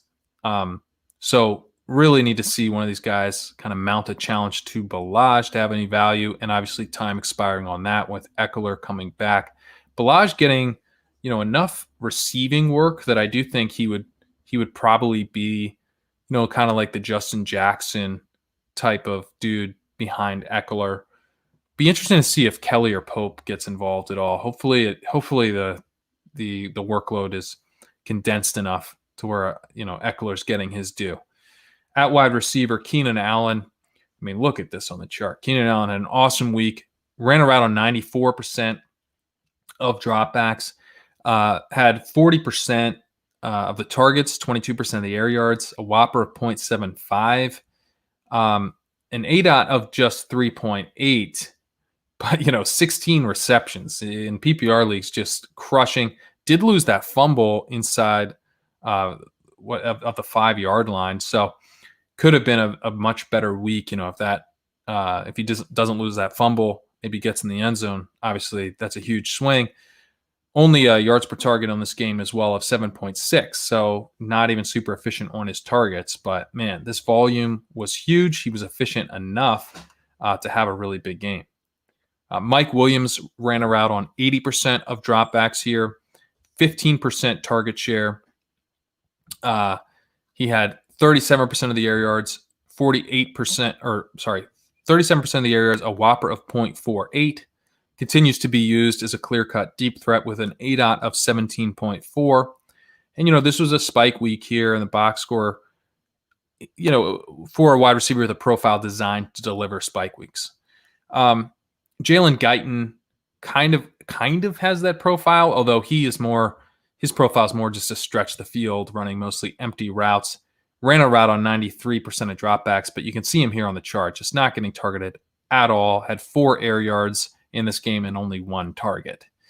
At tight end, Hunter Henry ran a route on 91% of dropbacks, which is a ton for a tight end. Had a target per route run of just 12%, which isn't great. Did get targeted a little bit deeper, though, than most tight ends at 9.7. So not getting targeted at a super high rate, but, just to be out there for that many routes and obviously to be playing with Justin Herbert, who just continues to look awesome week after week. Hunter Henry, probably unlikely you have an option that's a lot better than Hunter Henry right now. Moving to the Rams, Darrell Henderson had 46% of the snaps. Malcolm Brown had 38% of the snaps. And Cam Akers had 17% of the snaps. These 3 seem to be in somewhat predictable roles at this point, at least as far as the snaps go. Henderson is starting. He's ceding third down work and hurry-up work to Malcolm Brown. And he's also losing some series to Cam Akers, which makes the expected points, the workload, much harder to predict, right? Because Akers could end up being in on a successful series like he was this week. He got the receiving score, kind of happened to be in the game at the right time. And then Malcolm Brown is getting some of that hurry-up work. He's getting third down work. He can stay on the field. Sometimes they complete or they convert a third down, and then they hurry up to not even in hurry-up situations. They hurry up to the line of scrimmage and get the next play off, and that allows Brown to stay on the field and get some of that green zone work. So it's all kind of a scramble in terms of who's actually getting the valuable work. But the snaps, I think, at this point are breaking down a little bit predictably. We can see a pattern there. Predicting it, the fantasy points week to week is going to be maddening. Henderson got 9.8 expected points in this game. Did not convert a green zone carry. Only had 5 yards on 8 carries. Only had 4 yards and 2 receptions on 3 targets. So left 6.9 points on the field of his 9.8 expected point workload. Really bad game for Henderson. Malcolm Brown had 2.7 expected points, leaving 1.1 points on the field, adding 1.1 points in efficiency. So he played slightly better than expectations. And then Cam Akers converted his green zone target to add 3.7 points to a 5.2 point workload. So, Henderson is the most valuable guy right now as long as he keeps that starting job, but obviously very low floor guy. Robert Woods had a route run on 96% of dropbacks, 31% of targets, 28% of the air yards, a whopper of 0.65, an ADOT of 4.9, used pretty shallowly, but that's something that has been pretty consistent, where Robert Woods and Cooper Kupp tend to get used pretty shallowly. That was the same this week. Woods had 9.3 yards per target, which is pretty solid, and scored a touchdown. But, his big game was primarily driven by volume. He got 31% of the targets, 28% of the air yards. This is a game where they're throwing a lot. Cooper Kupp was also heavily involved in this game, running around on only 82% of dropbacks, but had 27% of the targets, 25% of the air yards, a pretty nice whopper of 0.57. He was used very similarly in terms of depth to Woods, with an ADOT of 5.1 compared to 4.9 for Woods. But Kupp even more involved on a per route basis, with a weighted target per route run of 0.65. Bigger part of the offense went on the field than Robert Woods, but not out on the field for all of the routes. Josh Reynolds was out on the field for 94% of dropbacks, 12% of the targets here, 32% of the air yards, a whopper of 0.41, which isn't terrible, an ADOT of 14.2, which is typical. He is consistently the deep threat here. Not necessarily an awesome role to be Jared Goff's deep threat, but does create spike play potential. Speaking of spike play potential, Van Jefferson scored a touchdown in this game, but ran just 3 routes, so can continue to ignore Van Jefferson. Tyler Higbee, he ran around on 51% of dropbacks, had a target per route run of 15%, and 8 out of just 3.5. Don't love to see that super shallow usage. Gerald Everett ran around on 43% of dropbacks, a stronger target per route run of 23%, but an even shallower ADOT of just 2.4. Combined, they had 8 total receptions, but these two tight ends continue to cannibalize each other. If there was just one guy here, he could be quite valuable, but really hard to trust either of these guys except as desperation plays, unless one of them were to miss time and they could concentrate that volume to just one of the two tight ends. Moving to Miami, Tua was benched in this game, but it does look like he is going to start this week against the lowly Jets. At running back, Salvon Ahmed, he had 66% of the snaps, a really nice workload here of 16.5 expected points. Didn't play that efficiently, left 4.1 points on the field, had 2 green zone attempts, which he did not convert, and that explains why he had the inefficiency in terms of the expected points. But, very strong share of the work this week. And, I think given the snap share of 66%, the strong expected points workload, set up very well here with a matchup this week with the pitiful Jets. Patrick Laird had 26% of the snaps, 2.8 expected points, left 1 point on the field, but could catch some passes here against a bad Jets team. Matt Breida had 11% of the snaps, a workload of 0.9, left 0.5 points on the field. Probably won't play much against the nauseating Jets. At wide receiver, Devontae Parker ran around on 96% of dropbacks, had 24% of the targets, 26% of the air yards, a whopper of 0.55, a 0.8 or 8.8 ADOT. So not quite as clearly the wide receiver one this week, but still did lead the team in whopper. And next week he gets the godforsaken Jets. Jakeem Grant, pretty interesting that he's become a clear-cut deep threat in replacement of Preston Williams. ADOT this week of 20.2. I was a little bit skeptical that he would have the Preston Williams type of role in the offense. He'd been kind of more of a slot type of guy. And, he had proven me wrong last week, continues to prove me wrong. Ran around on 89% of dropbacks, has had 16% of the targets. With that very deep ADOT, got 40% of the air yards and a pretty nice whopper of 0.52. Very, very close to what Devontae Parker's delivering in the offense. He had, again, a whopper of 0.55, and Grant was at 0.52. You can see them very close together here on the chart. So, I think Grant has spike week potential this week against the Ghastly Jets. Malcolm Perry, he ran a route on 82% of dropbacks. That's up from 54% last week. This is a team that's using kind of mixing between 3 wide receivers base and 2 tight ends. This week was a 3 wide receiver base week, and that's why Perry's routes spiked up from 54% to 82%. And Perry had a 14% target share in this game, 8% of the air yards, just an 8 out of 5 whopper of 0.26. So, normally he's not really that interesting, but I wouldn't necessarily completely sleep on him. I wouldn't necessarily completely sleep on him considering that he's facing the comatose Jets. At tight end, Mike Gesicki had 76%, ran around on 76% of the dropbacks, had a targets per route run of 15%, 8 out of 10.2. Not used quite as deep this week, but still deeper than most tight ends in terms of the ADOT. And Adam Shaheen and Durham Smythe combined to run a route on 13% of dropbacks. That's down from 61% last week. So it goes to what I was talking about with Perry, where they had been running a lot more 2 tight end. They switched that up and went to 3 wide receiver this week. But it doesn't really affect Mike Gesicki too much. He saw his routes run tick down slightly, but really this affects Malcolm Perry versus Adam Shaheen and Durham Smythe. Mike Gesicki is going to be a full-time player either way, and all 3 of these guys do face the B-movie franchise Jets this week.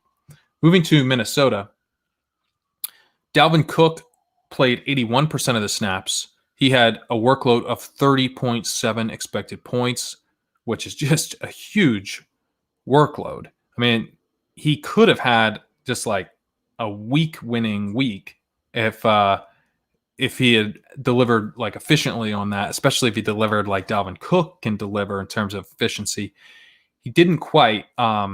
He had actually negative efficiency, left 3.7 points on the field, did convert a touchdown, had 5 green zone attempts though, and only converted once. So, a little bit of a missed opportunity for Cook, but obviously still had quite a big game. Alexander Madison had 8% of snaps here and 0.4 expected points, just 0.2 points in efficiency. Did get a green zone carry in this game, didn't convert it. Looked like maybe Madison would get mixed in more in this game when Dalvin Cook went out. He got hit really hard on a reception and fumbled, but then Cook came back and remained the focal point. So, no doubt that they want Dalvin Cook to be the focal point of this offense. At wide receiver, Adam Thielen ran a route on 91% of dropbacks. He had 39% of the targets, 49% of the air yards, an elite whopper of 0.93. Pretty nice, 8 out of 11.6 being used in a mix of routes. One of the reasons that I really love wide receiver is that you see the Minnesota Vikings add Justin Jefferson.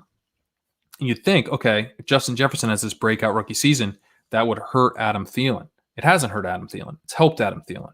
It's because wide receivers actually add value to an offense. It's not like there's just some set amount of value to be divided here. The fact that Justin Jefferson is good actually increases the value of the offense, and they can both eat. They can actually make the passing offense more productive overall.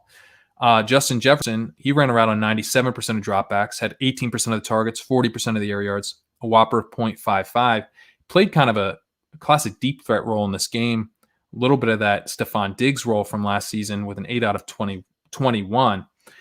Kind of a little bit of a Robbie Anderson, DJ Moore type of split that we've seen, in past weeks with those guys, with Jefferson in that Moore role. He had, though, just a super efficient day per target with 17.2 yards per target, yards per route run of 2.69, so continues to be dominant. This ability for Jefferson to be able to dominate deep, it's huge for keeping the running game rolling. It's good for Adam Thielen. It's good for Justin Jefferson. Obviously, as Jefferson owners, we would like to see that ADOT down from 21. That's just going to create frustration if it stays that high. But I don't think it'll be necessarily that high most weeks. We have seen him be used in the intermediate area, and I think we will continue to see that get mixed in going forward. But just having an awesome season. and continues to be able to deliver value almost no matter how he's deployed. Chad Beebe in this game ran a route on 42% of dropbacks. He was not targeted, so just a reminder of how tightly condensed this wide receiver target tree is. At tight end, Irv Smith ran a route on 64% of dropbacks. He had a target per route run of 10%, an 8 out of 5.5. Kyle Rudolph had a route on 48% of dropbacks. He had 19% target per route run, an 8 out of just 1.7. So, tough to start these guys when both are playing. Another situation where the tight ends are kind of cannibalizing. Unclear that, either of these guys would be all that valuable. I mean, Irv Smith just missed, and we saw what Kyle Rudolph can do. He's somewhat involved. He's not the worst play ever, but certainly not someone you're dying to get in. So not a ton of value here overall, and then they're splitting it.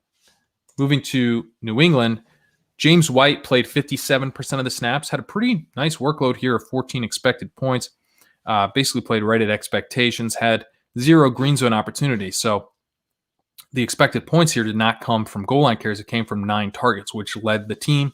So James White could have some value here because Rex Burkhead suffered a knee injury that'll end his season. Burkhead only played 17% of the snaps as a result, did have 7 expected points in that limited role, left 3.8 on the field, didn't convert a green zone attempt or target. So, he is ceding some pretty important value. Sony Michel is going to be back soon, but Sony Michel and Damian Harris are showing similar profiles. It'd be interesting to see if Harris kind of slots more into the Rex Burkhead role. They'd used him some as a receiver. So if Michel kind of comes back and takes the Michel role from Damian Harris, and maybe Harris goes to the Burkhead role, we could see this continuing to be a 3-way committee, or it's possible that Michel doesn't play that much and it goes to a 2-man committee here with Harris and White. We'll have to see. But, as we look ahead, the Patriots get the Cardinals, so would be most interested in the pass-catching back, which you would think James White will certainly have, no matter how they deploy Harris, a pretty big pass-catching role, considering his own skill set, and then with Burkhead being out. So he's the one that's most interesting as we look ahead to this week. And then Damian Harris in this game had 38% of the snaps, 8.2 expected points, converted his only green zone attempt to add 3.7 points over expectation.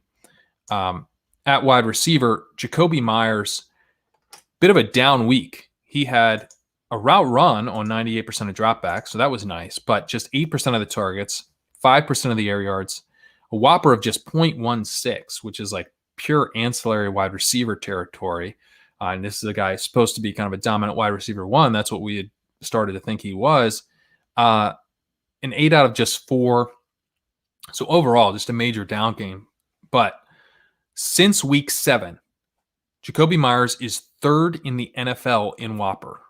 So I'm still in on Jakobi Meyers moving forward. I think if people are ready to kind of give up and think this is all just noise, I'm going the other way. I think this past week was noise, and what we've seen with just major volume being funneled to Jakobi Meyers, I think we're more likely to see that continue, I think, going forward than for this week to be a sign of what's to come.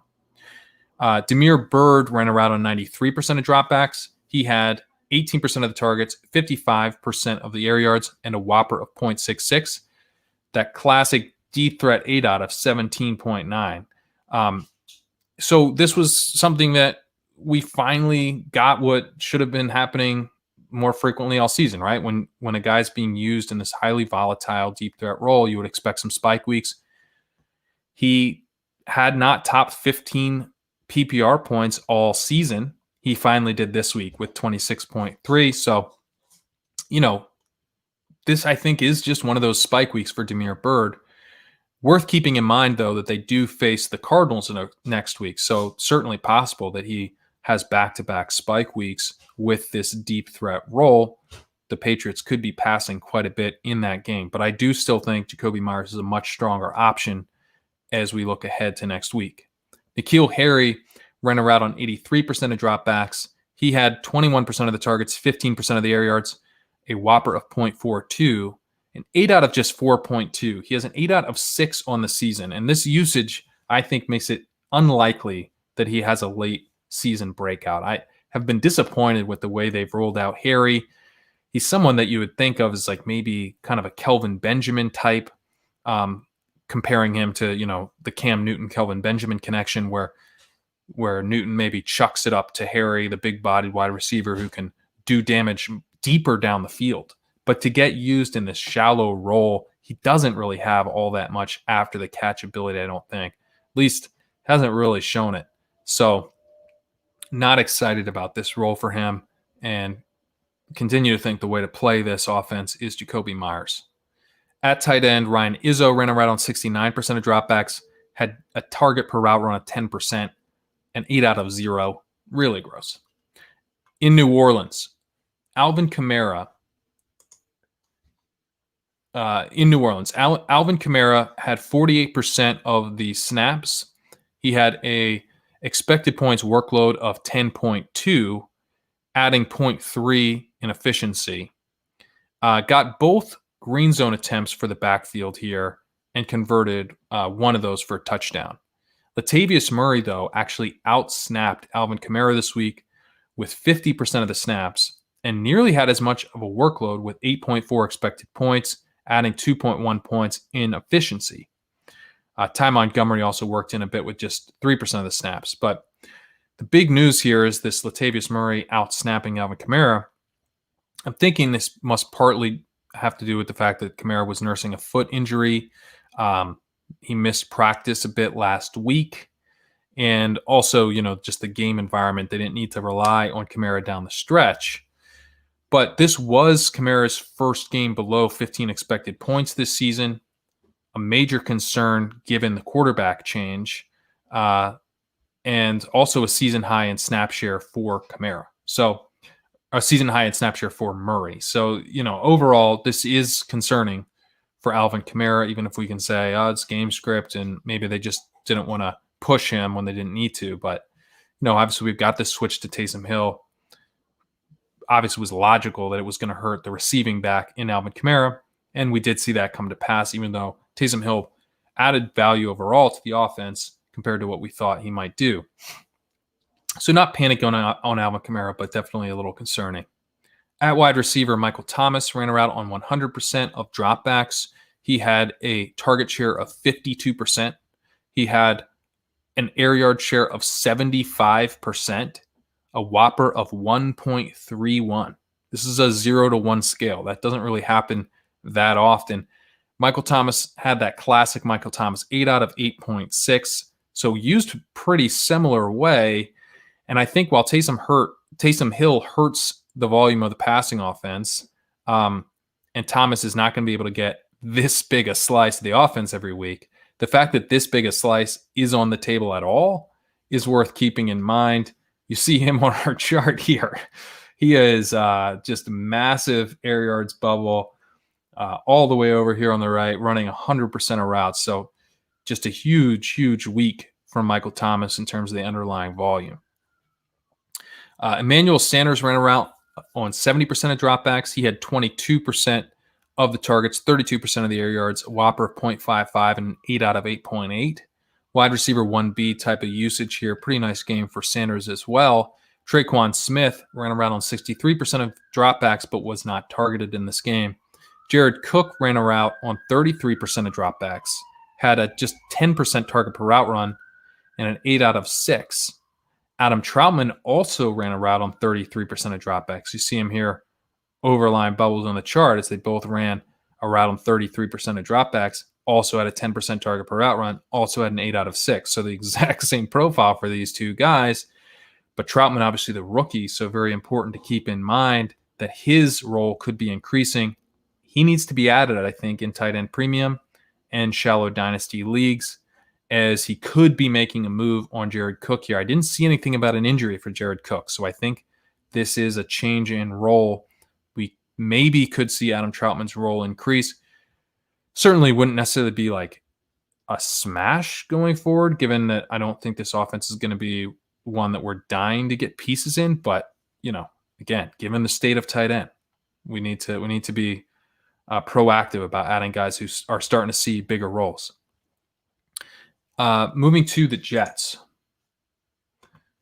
Running back La'Mical Kerrane suffered a high ankle sprain in this game. He's going to miss multiple weeks here. Possible he's done for the season. We'll have to see. Only had 18% of the snaps, 6.1 expected points, added 3.2 points on that by converting a green zone carry to a touchdown early in the game. Frank Gore played 58% of the snaps. He had 15.3 expected points, played pretty much right at expectations, and converted a touchdown on three green zone carries. Got a legitimately valuable workload in this game with 15.3 expected points. So although it's gross, with La'Mical Kerrane out, he does look like a startable option moving forward. Ty Johnson had 23% of the snaps in this game and 8.8 expected points. So I think he is also worth a flyer in deep leagues going forward. Didn't play efficiently, left 3.1 points out on the field. And, last year we bid heavy on Ty Johnson when he looked like the next man up in Detroit. That was a disaster. So, temper expectations, but certainly worth a couple bucks, I think, with only Frank Gore to compete with now with Kerrane out, and got 6 targets in this game. So, had an interesting role. At wide receiver, Brashad Perriman ran a route on 97% of dropbacks, had 14% of targets, 31% of air yards, a whopper of 0.43. Pretty solid usage here. An 8 out of 30.2. Super, super deep in terms of his deployment. Jamison Crowder, in terms of routes run, the wide receiver 2 here, running around on 94% of dropbacks. He had 11% of the targets, just 5% of the air yards with an 8 out of 7 and a whopper of 0.2. Not very good. Certainly not the same for Jamison Crowder when Sam Darnold isn't out there. When Joe Flacco's out there, he's looking to go downfield. He definitely has a good connection with Brashad Perriman, but he also has a pretty strong connection with Denzel Mims, who ran a route on only 84% of dropbacks, but had 29% of the targets, 47% of the air yards, a whopper of 0.75, a true wide receiver 1 level whopper, another very deep 8 out of 22.5. So this is the same setup that we saw in week 9 with Flacco, where he was looking for both Perriman and Mims deep. Mims even more involved than Perriman, and especially when you look at it on a per route basis with a weighted target per route run this week of 0.99. That's an elite number, and it's really a shame that he's not out on the field as much as Perriman and Crowder. Would really like to see Adam Gase give this promising rookie more run. And also would like to see Joe Flacco out there for a few more starts. I mean, I did not think I would be saying that here after week 11, but that's where we're at. I want to see more Joe Flacco on the Jets. I think that would be good for Brashad Perriman and especially for Denzel Mims. At tight end, Chris Herndon ran a route on 59% of dropbacks. He had a 16% target per route run. He had an 8 out of 12.7, scored a touchdown, but even after a spike week here, Herndon is a very scary dart throw, not someone I'd really be interested in basically any format. In Philadelphia, Miles Sanders had 60% of the snaps here, 15.1 expected points, lost a fumble on the backfield's only green zone carry, leaving 4 points on the field from that workload. Boston Scott got 40% of the snaps here, surprisingly high, had 6.2 expected points, had 1.8 points in efficiency added.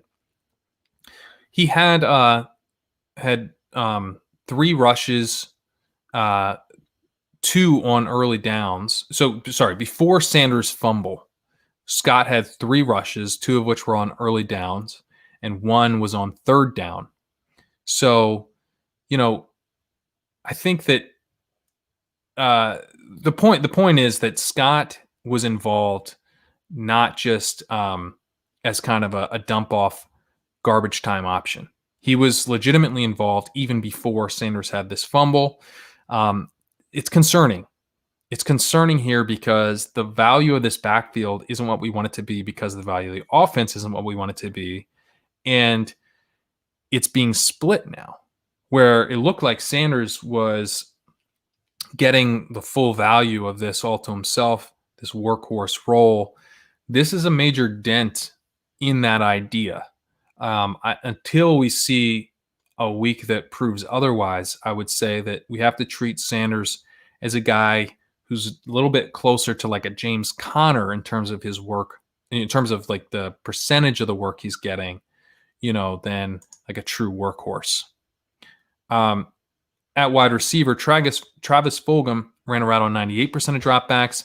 He had 21% of the targets, 34% of the air yards, a whopper of 0.55, an 8 out of 9.9. Solid volume day for Travis Fulgham overall. These are all pretty good underlying numbers.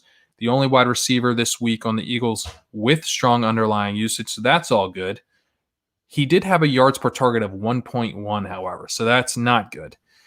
Disappointing day, obviously, in that regard, and maybe could have an impact on the volume. We'll have to see. Jalen Reagor, he ran a route on 95% of dropbacks, had 15% of the targets and 20% of the air yards, had an 8 out of 8.2, had a whopper of 0.36, which is not great. Not terrible, but not great. He had a pretty good yards per target in this game of 10.4 and solid intermediate type of target profile, but only targeted on 13% of his routes, not earning targets at a very strong rate this year. That is starting to be a little bit concerning. Yards per route run, not very good this year. So Jalen Reagor, the offense obviously struggling, but definitely starting to get to the point where I'm a little concerned about what he is delivering in terms of, what he's bringing to the table as well, because not getting targeted at a very high rate, and we're starting to get to the point where we have a big enough sample to where I'm a little bit concerned about that. Greg Ward ran a route on 78% of dropbacks, had 12% of the targets, negative 4% of the air yards because his ADOT was negative 1.8, a whopper of just 0.15. Negative air yards are not ideal considering he's a starting professional wide receiver. Alshon Jeffrey also not ideal here. 8% of the dropbacks he was out there. Got 2 targets, but 0 receptions. I don't think Jeffrey's a threat. They're clearly, just treating him as like a backup wide receiver who gets mixed in occasionally. Dallas Goedert was kind of the bright spot here. He ran a route on 95% of dropbacks, had 18% of the targets, 16% of air yards, a 0.38 whopper, targeted on 16% of his routes. Not great, but, he's a tight end. He ran a route on 95% of dropbacks. That is making him basically the wide receiver 2 this week in terms of volume.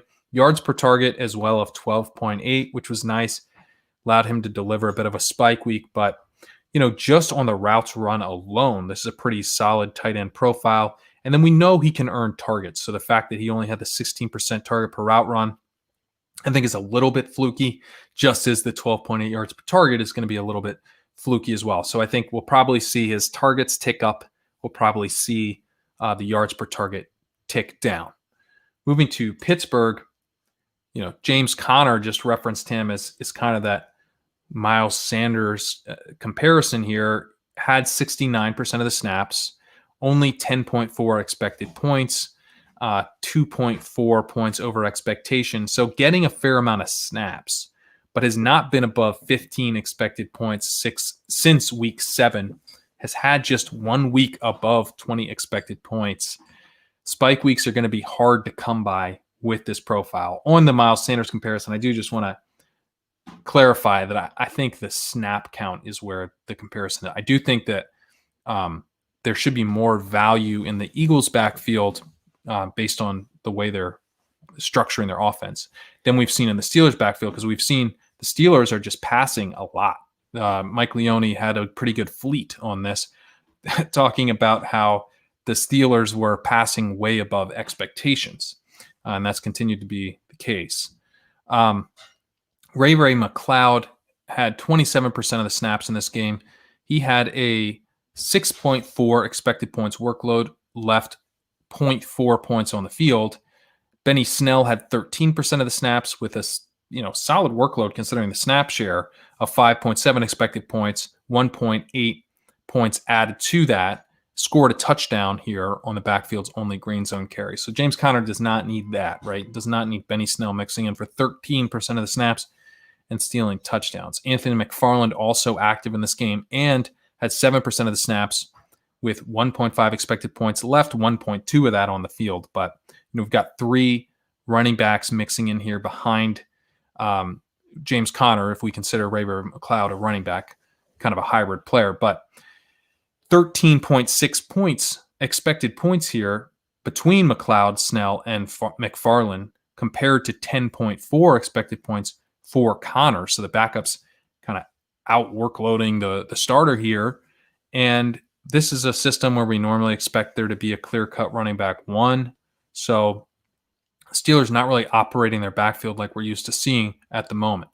At wide receiver, Juju Smith-Schuster picked up a foot injury and may miss Thursday's game. Definitely interesting to see how he's replaced since he's really held down that slot role very, very consistently, playing a ton of snaps, running a ton of routes. All of the wide receivers behind him have kicked into the slot on occasion, so we could see a bit of a rotation here. We could see Ray McLeod play more in the slot. I think we could see Deontay Johnson play a little bit more in the slot because Deontay Johnson tends to have a little bit of a shallower ADOT than we see from the other guys like James Robinson and Chase Claypool. But definitely, something I'm going to be trying to see if there's any buzz about as we head into Thursday to see if get any kind of read on who's going to replace Juju primarily in the slot if Juju does in fact end up missing the game. Deontay Johnson in this game ran a route on 98% of dropbacks.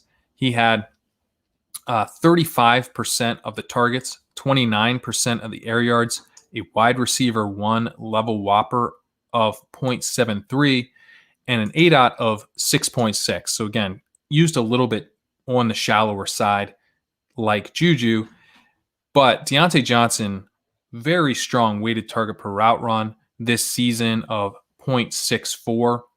I think with Johnson, you just have to keep in mind that he has been knocked out of some games. He's been, not running a full slate of routes due to health at times. And so when you look on a per route run basis, he really does jump out that wide receiver one level in weighted target per route run. And you see him this week. I mean, this is the part of the chart, right, that we're looking for. He's out there a ton and getting targets at a really high rate per route. So this is something we've seen all season with Deontay Johnson, and we're continuing to see it. I do hope that, I don't think Juju being out necessarily hurts Johnson because I don't think Juju's really opening up targets for other players. It's more that they're kind of opening up targets for Juju underneath. But if Deontay kicks into the slot, I wonder if that affects him at all. Certainly don't need a change to his role because he is getting targeted at a very, very high rate right now. Juju Smith-Schuster ran a route on 89% of dropbacks. The foot injury that is a concern, I believe he even played after suffering, so did pretty much play the full game here. Had 11% of the targets, though, 6% of the air yards, a whopper of just 0.21. So not even strong usage before going down. And again, used very shallowly with an ADOT of 4.6. Used the most shallow of all the wide receivers here. Chase Claypool, he ran around 70% of dropbacks. And, this is going to be tilting as hell if he does not see an increase in routes with Juju out, right? I don't know how they're going to deal exactly with the deployment, but get Chase Claypool out on the field more if Juju Smith-Schuster misses this game, because it's a little strange that he only ran a route on 70% of dropbacks in this game, considering what we've seen from Claypool. He got 17% of the targets, 38% of the air yards, a whopper of 0.53. So all that's pretty solid. And, he continues to operate very deep with an ADOT of 17.5. The fact that he can earn targets while operating so deep is the type of thing you think you'd want to get a guy on the field more to do. It helps open up the offense. On the whole Juju thing, I think that because Claypool operates so deep, it strikes me as unlikely that he will actually be operating in kind of a Juju type of role. What I'm more interested in is if he can get his routes run up into the 80% range, like we saw a few weeks ago. We actually have seen him up into the 80s but over the last few weeks, it's dipped back down. And so I really would like to see him up into the 80s. I mean, if he were to be in the 90s, he could just have a massive, massive game. James Washington ran a route on 28% of dropbacks, had just 7% of the targets, 14% of the air yards. Pretty strong weighted target per route run of 0.72 in this game. So he was involved when out there. He's at 0.46 on the season. So he is interesting if Juju Smith-Schuster misses time. Not necessarily to the level of the other guys, but on a per route basis, he's basically getting the same value that Juju gets, where Deontay Johnson and Chase Claypool on a per route basis are a couple cuts above where Juju gets. So, definitely a few tiers below Chase Claypool and Deontay Johnson. But if Juju were to miss, James Washington, not in terms of the exact role, but in terms of the value, could be pretty similar to Juju Smith-Schuster. We could also see the targets condense here without Juju if the routes increase primarily for Chase Claypool and Deontay Johnson keeps a similar role, and maybe we get more of a Ray Cloud. So I'm excited. I'm excited for however this plays out, because I think it'll involve Chase Claypool out there more, which is something I'm really excited to see. At tight end, Eric Ebron ran a route on 89% of dropbacks. He had 15% target per route run, an 8 out of 7.7, running a lot of routes. So he's interesting just based on that, even though he's not getting a ton of targets. Also, I think he is someone that could see his targets spike if Juju misses, right? He won't run any more routes. He's already running a ton of routes for a tight end. But, depending on how they play it, there could be some intermediate, shallower depth targets available for Eric Ebron in the middle of the field if Juju ends up missing. So potential triple stack Thanksgiving slate candidate there. In Seattle, at running back, Carlos Hyde played 70% of the snaps. He had 14.4 expected points, added 3.1 points in efficiency, scored a touchdown on the backfield's only green zone carry. Clear-cut lead running back here.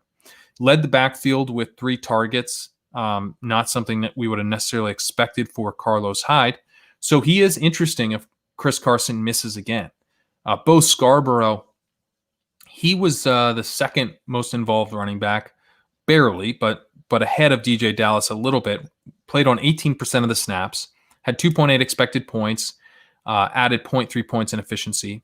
DJ Dallas had just 11% of the snaps, had 2.9 expected points, added 2.3 points in efficiency. So if Chris Carson comes back, I think none of this means anything, and Carlos Hyde will back him up. But if Chris Carson misses, then I think Carlos Hyde definitely has some interesting value. At wide receiver, DK Metcalf ran a route on 95% of dropbacks, had 19% of the targets, 27% of the air yards, a whopper of 0.47, an 8 out of 10.2. Tyler Lockett had a route run on 92% of dropbacks, 33% of the targets, 24% of the air yards, a whopper of 0.67, and an 8 out of 5.1. Lockett had 9 receptions, but wasn't that efficient on a per target basis with 7.4 yards per target. And the game was kind of unexpectedly a dud, but the Seahawks do get the Eagles, the Giants, and the Jets next. So we need Russ to kind of get right a little bit. Well, these are some get right spots that he's going into. Hopefully the teams can actually, keep the Seattle defense is bad enough, right? Hopefully where the Eagles, the Giants, and the Jets can force Seattle to keep their foot on the gas pedal. But certainly the first part of that equation of Russ getting right looks to be set up with some easy defenses in the weeks ahead. In terms of the underlying volume, this was a Tyler Lockett week, but it didn't quite hit. David Moore had a route run with 50% of dropbacks, weighted target per route run of 0.17, so poor outing for Moore even on a per route basis. Freddie Swain was not targeted despite running around on 18% of dropbacks. Greg Olsen at tight end may be done for the season with a foot injury. Certainly if he's back, it'll be very late. Will Dissly had 8 routes in this game to Jacob Hollister's 7. Hollister, though, is the receiving tight end, so I think he's the better play going forward. On the season, he has a target per route run of 23.7 to Dissly's 14.7. So, Hollister certainly the guy who looks like the better bet to be able to earn targets. That said, one of these guys is probably going to have a lead on the other in routes run. And I think Dissly should be added in tight end premium just in case he is that guy. I would certainly much rather bet on Jacob Hollister because I think he's more likely to capitalize on the routes, but we don't get to pick who runs the routes. Moving to Tampa Bay. Ronald Jones only played 36% of the snaps here. Did have a workload of 6.2 expected points, so should have been a better day than what he delivered, leaving 3.8 points on the field. Had 10 carries, only delivered 24 yards, had a target, which was an off-target screen pass, but still did hit him in the hand, didn't bring it in. So very disappointing day here for Ronald Jones. Leonard Fournette played on 52% of the snaps, had 9.6 expected points, delivered rated expectation, had 7 carries for 17 yards and a touchdown, converting the only green zone attempt of the game. He had 4 targets as well, which he converted for 1 reception for 9 yards with 3 drops. So, not the best game for Fournette. Basically, he converted the green zone attempt, and that made it look like he had an efficient day. But overall, not a particularly strong day from Fournette either. Fournette's usage, interestingly, was not just on third downs and hurry-up situations. We know he has this nickelback type of role. But as the game went on, Jones was regularly ceding early down work to Fournette as well. Jones can sometimes end up in the situation where he plays like a first and a second down, and then Fournette comes in on a third down, and then Fournette does not leave on the next series. But at the very end of the game, I believe in Jones's last snaps, Jones played first and second down. They converted the second down, and then he left the field on first down. So that is pretty bearish. If Jones is getting a first down, a second down, they convert. Normally, Jones stays on the field in that type of situation, but he was leaving the field. So pretty tilting to see this type of early down usage after Ronald Jones had just put up 192 points. I think that Tom Brady might not have been the only one confused in this game. At wide receiver, if you saw Mike Evans' touchdown catch, you realize why opposing teams consider Mike Evans the team's clear-cut wide receiver one. Even if Brady's not going to feed him, I think everyone else realizes that Mike Evans is one of the more talented players on this team. Had a route run on 92% of dropbacks, had 19% of the targets, 30% of the air yards, whopper of 0.5. So not terrible underlying volume. You see him here on the chart, just kind of still below where we want to see. But yards per route run this year on 1.36, and I think it's because of the way he's deployed. He is the deep threat in this offense, an ADOT of 14.1 in this game, and it's tough at this point to be Tom Brady's deep threat. Chris Godwin, I think, also hurt by Tom Brady. He has a route run in this game. He ran a route on 100% of dropbacks, had 21% of the targets, 16% of the air yards, a whopper of 0.43, an ADOT of 0.69, and then had this awesome touchdown as well. But these guys are not getting fed like Antonio Brown. When Antonio Brown is out there, he is getting fed targets. He ran a route on only 69% of dropbacks, but had 28% of the targets, 30% of the air yards, a whopper of 0.62, which is a wide receiver one level whopper, led the team. He had an ADOT of 9.6, nice kind of intermediate target depth profile, partly because it was actually kind of used more shallowly, and then he had that deep target that bounced off his hands. But overall, 9.6 ADOT. When you look at his target profile on a per route basis, it's extremely valuable. He's getting peppered with targets when on the field. His weighted target per route run was 0.94, which is elite.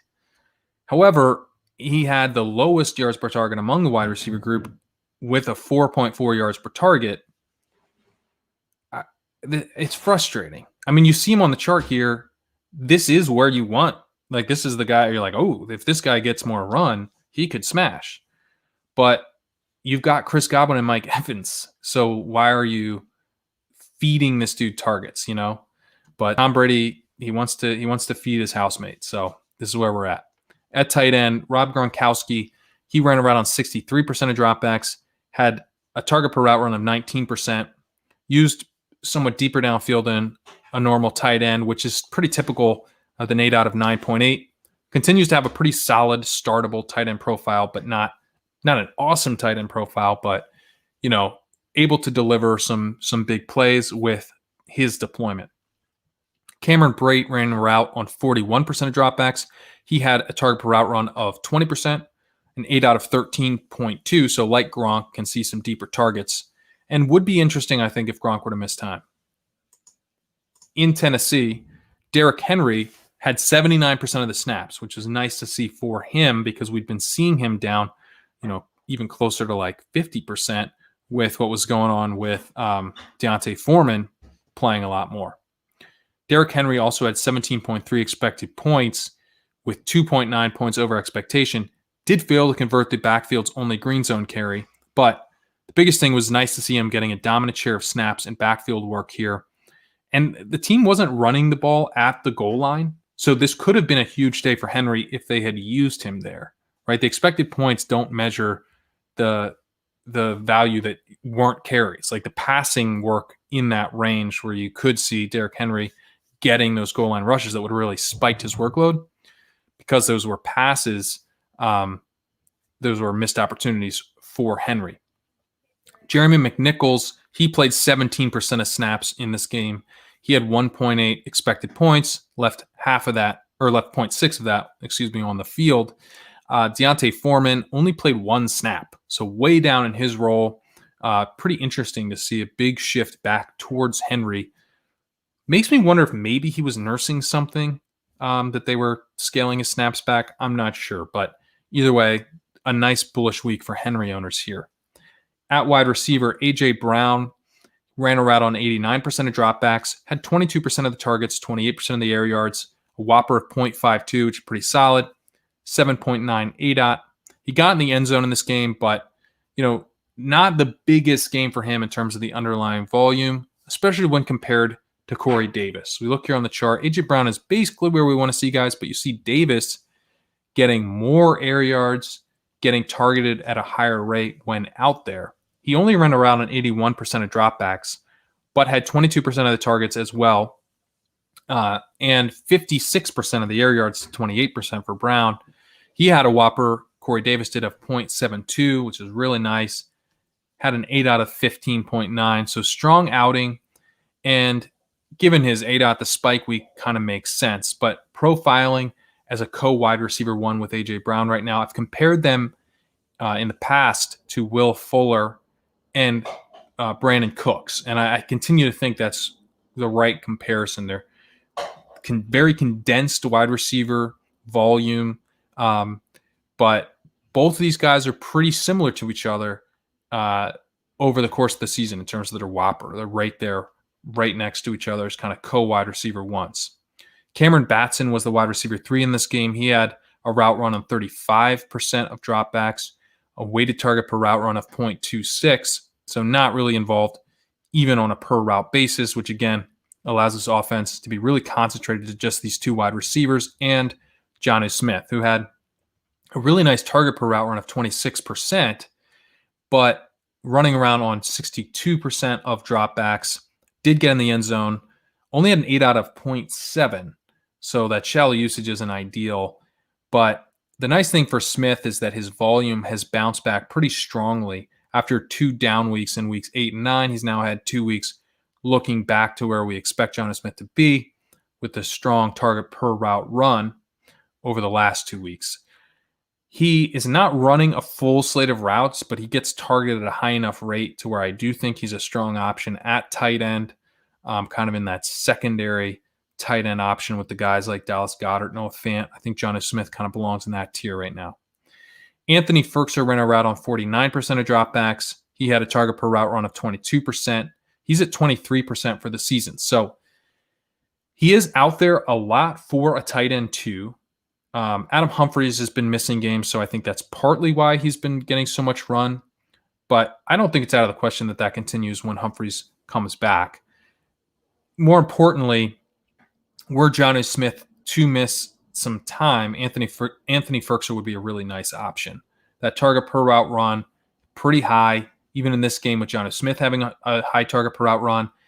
Basically everyone, A.J. Brown had decent volume, Corey Davis had strong volume, Jonnu Smith had a high target per route run, and so did Anthony Firkser. So if some routes were to open up for Anthony Firkser, I think he'd be pretty interesting. Moving to Washington, Antonio Gibson had 53% of the snaps, a workload of 15.2 expected points. He added 2.2 points above that in efficiency, scoring a touchdown on 3 green zone carries. So solid workload and a win, but only 53% of the snaps here. This is concerning. Last week, I talked about J.D. McKissic, how he's getting this massive workload. And, that's going to happen a lot more often in negative game scripts. So J.D. McKissic's workload was much, much smaller here with just 9.4 expected points. He only added 0.5 points in efficiency, which for J.D. McKissic is actually an elite J.D. McKissic week. Normally he's leaving tons and tons of points out on the field. But he had 52% of the snaps still. So the workload weighed down, but still getting a really high snap rate. I think this indicates that if we do see Washington down where they're throwing a ton in comeback mode, we are probably going to see another J.D. McKissic spike week down the line. The other thing is that, J.D. McKissic plays kind of a slot wide receiver running back type of role. So even though we have Gibson in 53% of the snaps and McKissic in for 52%, we're already over 100. There's still snaps to go around because McKissic is often out there with another running back. That other running back should exclusively be Antonio Gibson, but it was not this week, with Peyton Barber playing 23% of the snaps, getting a workload of 4.6 points. He got a green zone carry in this game. He didn't score it, but even just getting it is pretty frustrating for Antonio Gibson owners. Barber leaving 1.8 points on the field in terms of efficiency. And he was kind of used to help salt the game away. But that means that we now have game script concerns for Gibson in blowout wins, as well as when they're in comeback mode.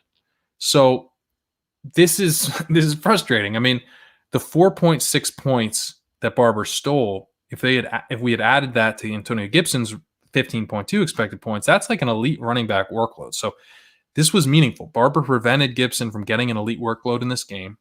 And Gibson continues to look fragile here until Barber's phased out completely and J.D. McKissic's workload comes down in the negative game scripts. I think all of this happens eventually. Hopefully it happens soon, but it's just something that you really do need to keep in mind. We've got Washington on the Thursday slate. I'm a little bit nervous about Antonio Gibson there, given how fragile his workload is in kind of both games. He needs like a very competitive game script where they're not having to throw a ton. So it's a very specific needle that has to get threaded here for Antonio Gibson right now, given Barber and McKissic's involvement. At wide receiver, Terry McLaurin ran a route on 100% of dropbacks. He had 29% of the targets, 71% of the air yards. He had an elite whopper of 0.93, an ADOT of 14.4. If we get an up-tempo game where Washington is passing a lot, McLaurin looks like a potential smash. This is just elite usage. He has not really been hurt by Alex Smith. So, he's someone that this game was not a good game at all for Alex Smith. And so we aren't going to see Terry McLaurin pop off, but the underlying volume in terms of the percentage of the passing game was massive. And so if the pie expands and hopefully some of that doesn't go to J.D. McKissic as much this time, then McLaurin could have a huge game. Cam Sims ran around on 96% of dropbacks in this game. He had 8% of the targets, 3% of the air yards, just an 8 out of 2. That's how you get the 3% of the air yards, and a whopper of 0.14. So not that interesting despite running a ton of routes. Steven Sims, more interesting. He was only out there for 41% of the dropbacks. But, I've talked about how we're kind of interested in guys in this range of the chart and finally found one that I'm actually excited about here in Steven Sims. He had a 0.54 weighted targets per route run, which is pretty solid usage on a per route basis. He got in the end zone. He's getting targeted at a high rate, getting decent amount of air yards to go with it. Not a ton, but, not nothing like we're seeing from Cam Sims.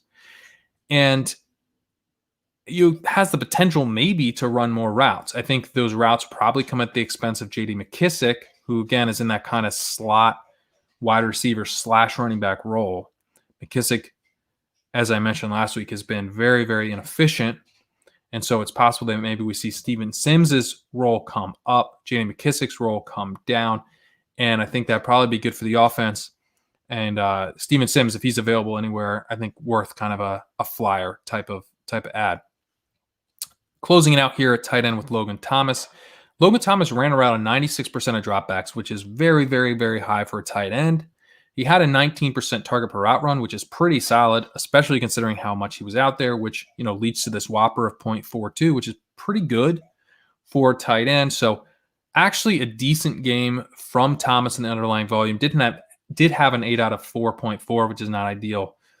But Washington dropbacks were way down in this game, and Logan Thomas only had a yards per target of 1.2. So could have been a much better game for Logan Thomas, but the offense disappointed, the passing offense disappointed, and just awful on a yards per target basis. So, it's frustrating that we even have to consider starting Logan Thomas, but tight end has been very difficult this year. And frankly, going forward, he's not the worst option just because he's out there running a ton of routes. And from a target earning perspective, this was actually a decent week. But yeah, let's close it out there. If you're not subscribed to the YouTube channel, please do subscribe. Please check us out on Wednesday afternoon for the new Chasing Signals show with Ben Gretsch, as we will be looking ahead to the Thursday games. Check us out on Ship Chasing at 9:15 Eastern. We are going to be talking about our playoff schedule for all of our high-stakes team. We'll kind of go through and review the teams that made the playoffs. Pretty strong outcome here for Ship Chasing. It was a very nice year. We'll kind of get into the details there. And then we'll also be back here with Ben on Friday talking the Sunday games, looking ahead, doing another Chasing Signals, which will be the normal Friday at 4 p.m. time, as we plan to do that for the rest of the season. So we will see you once again on Wednesday at 4 as I look for the outro. Peace.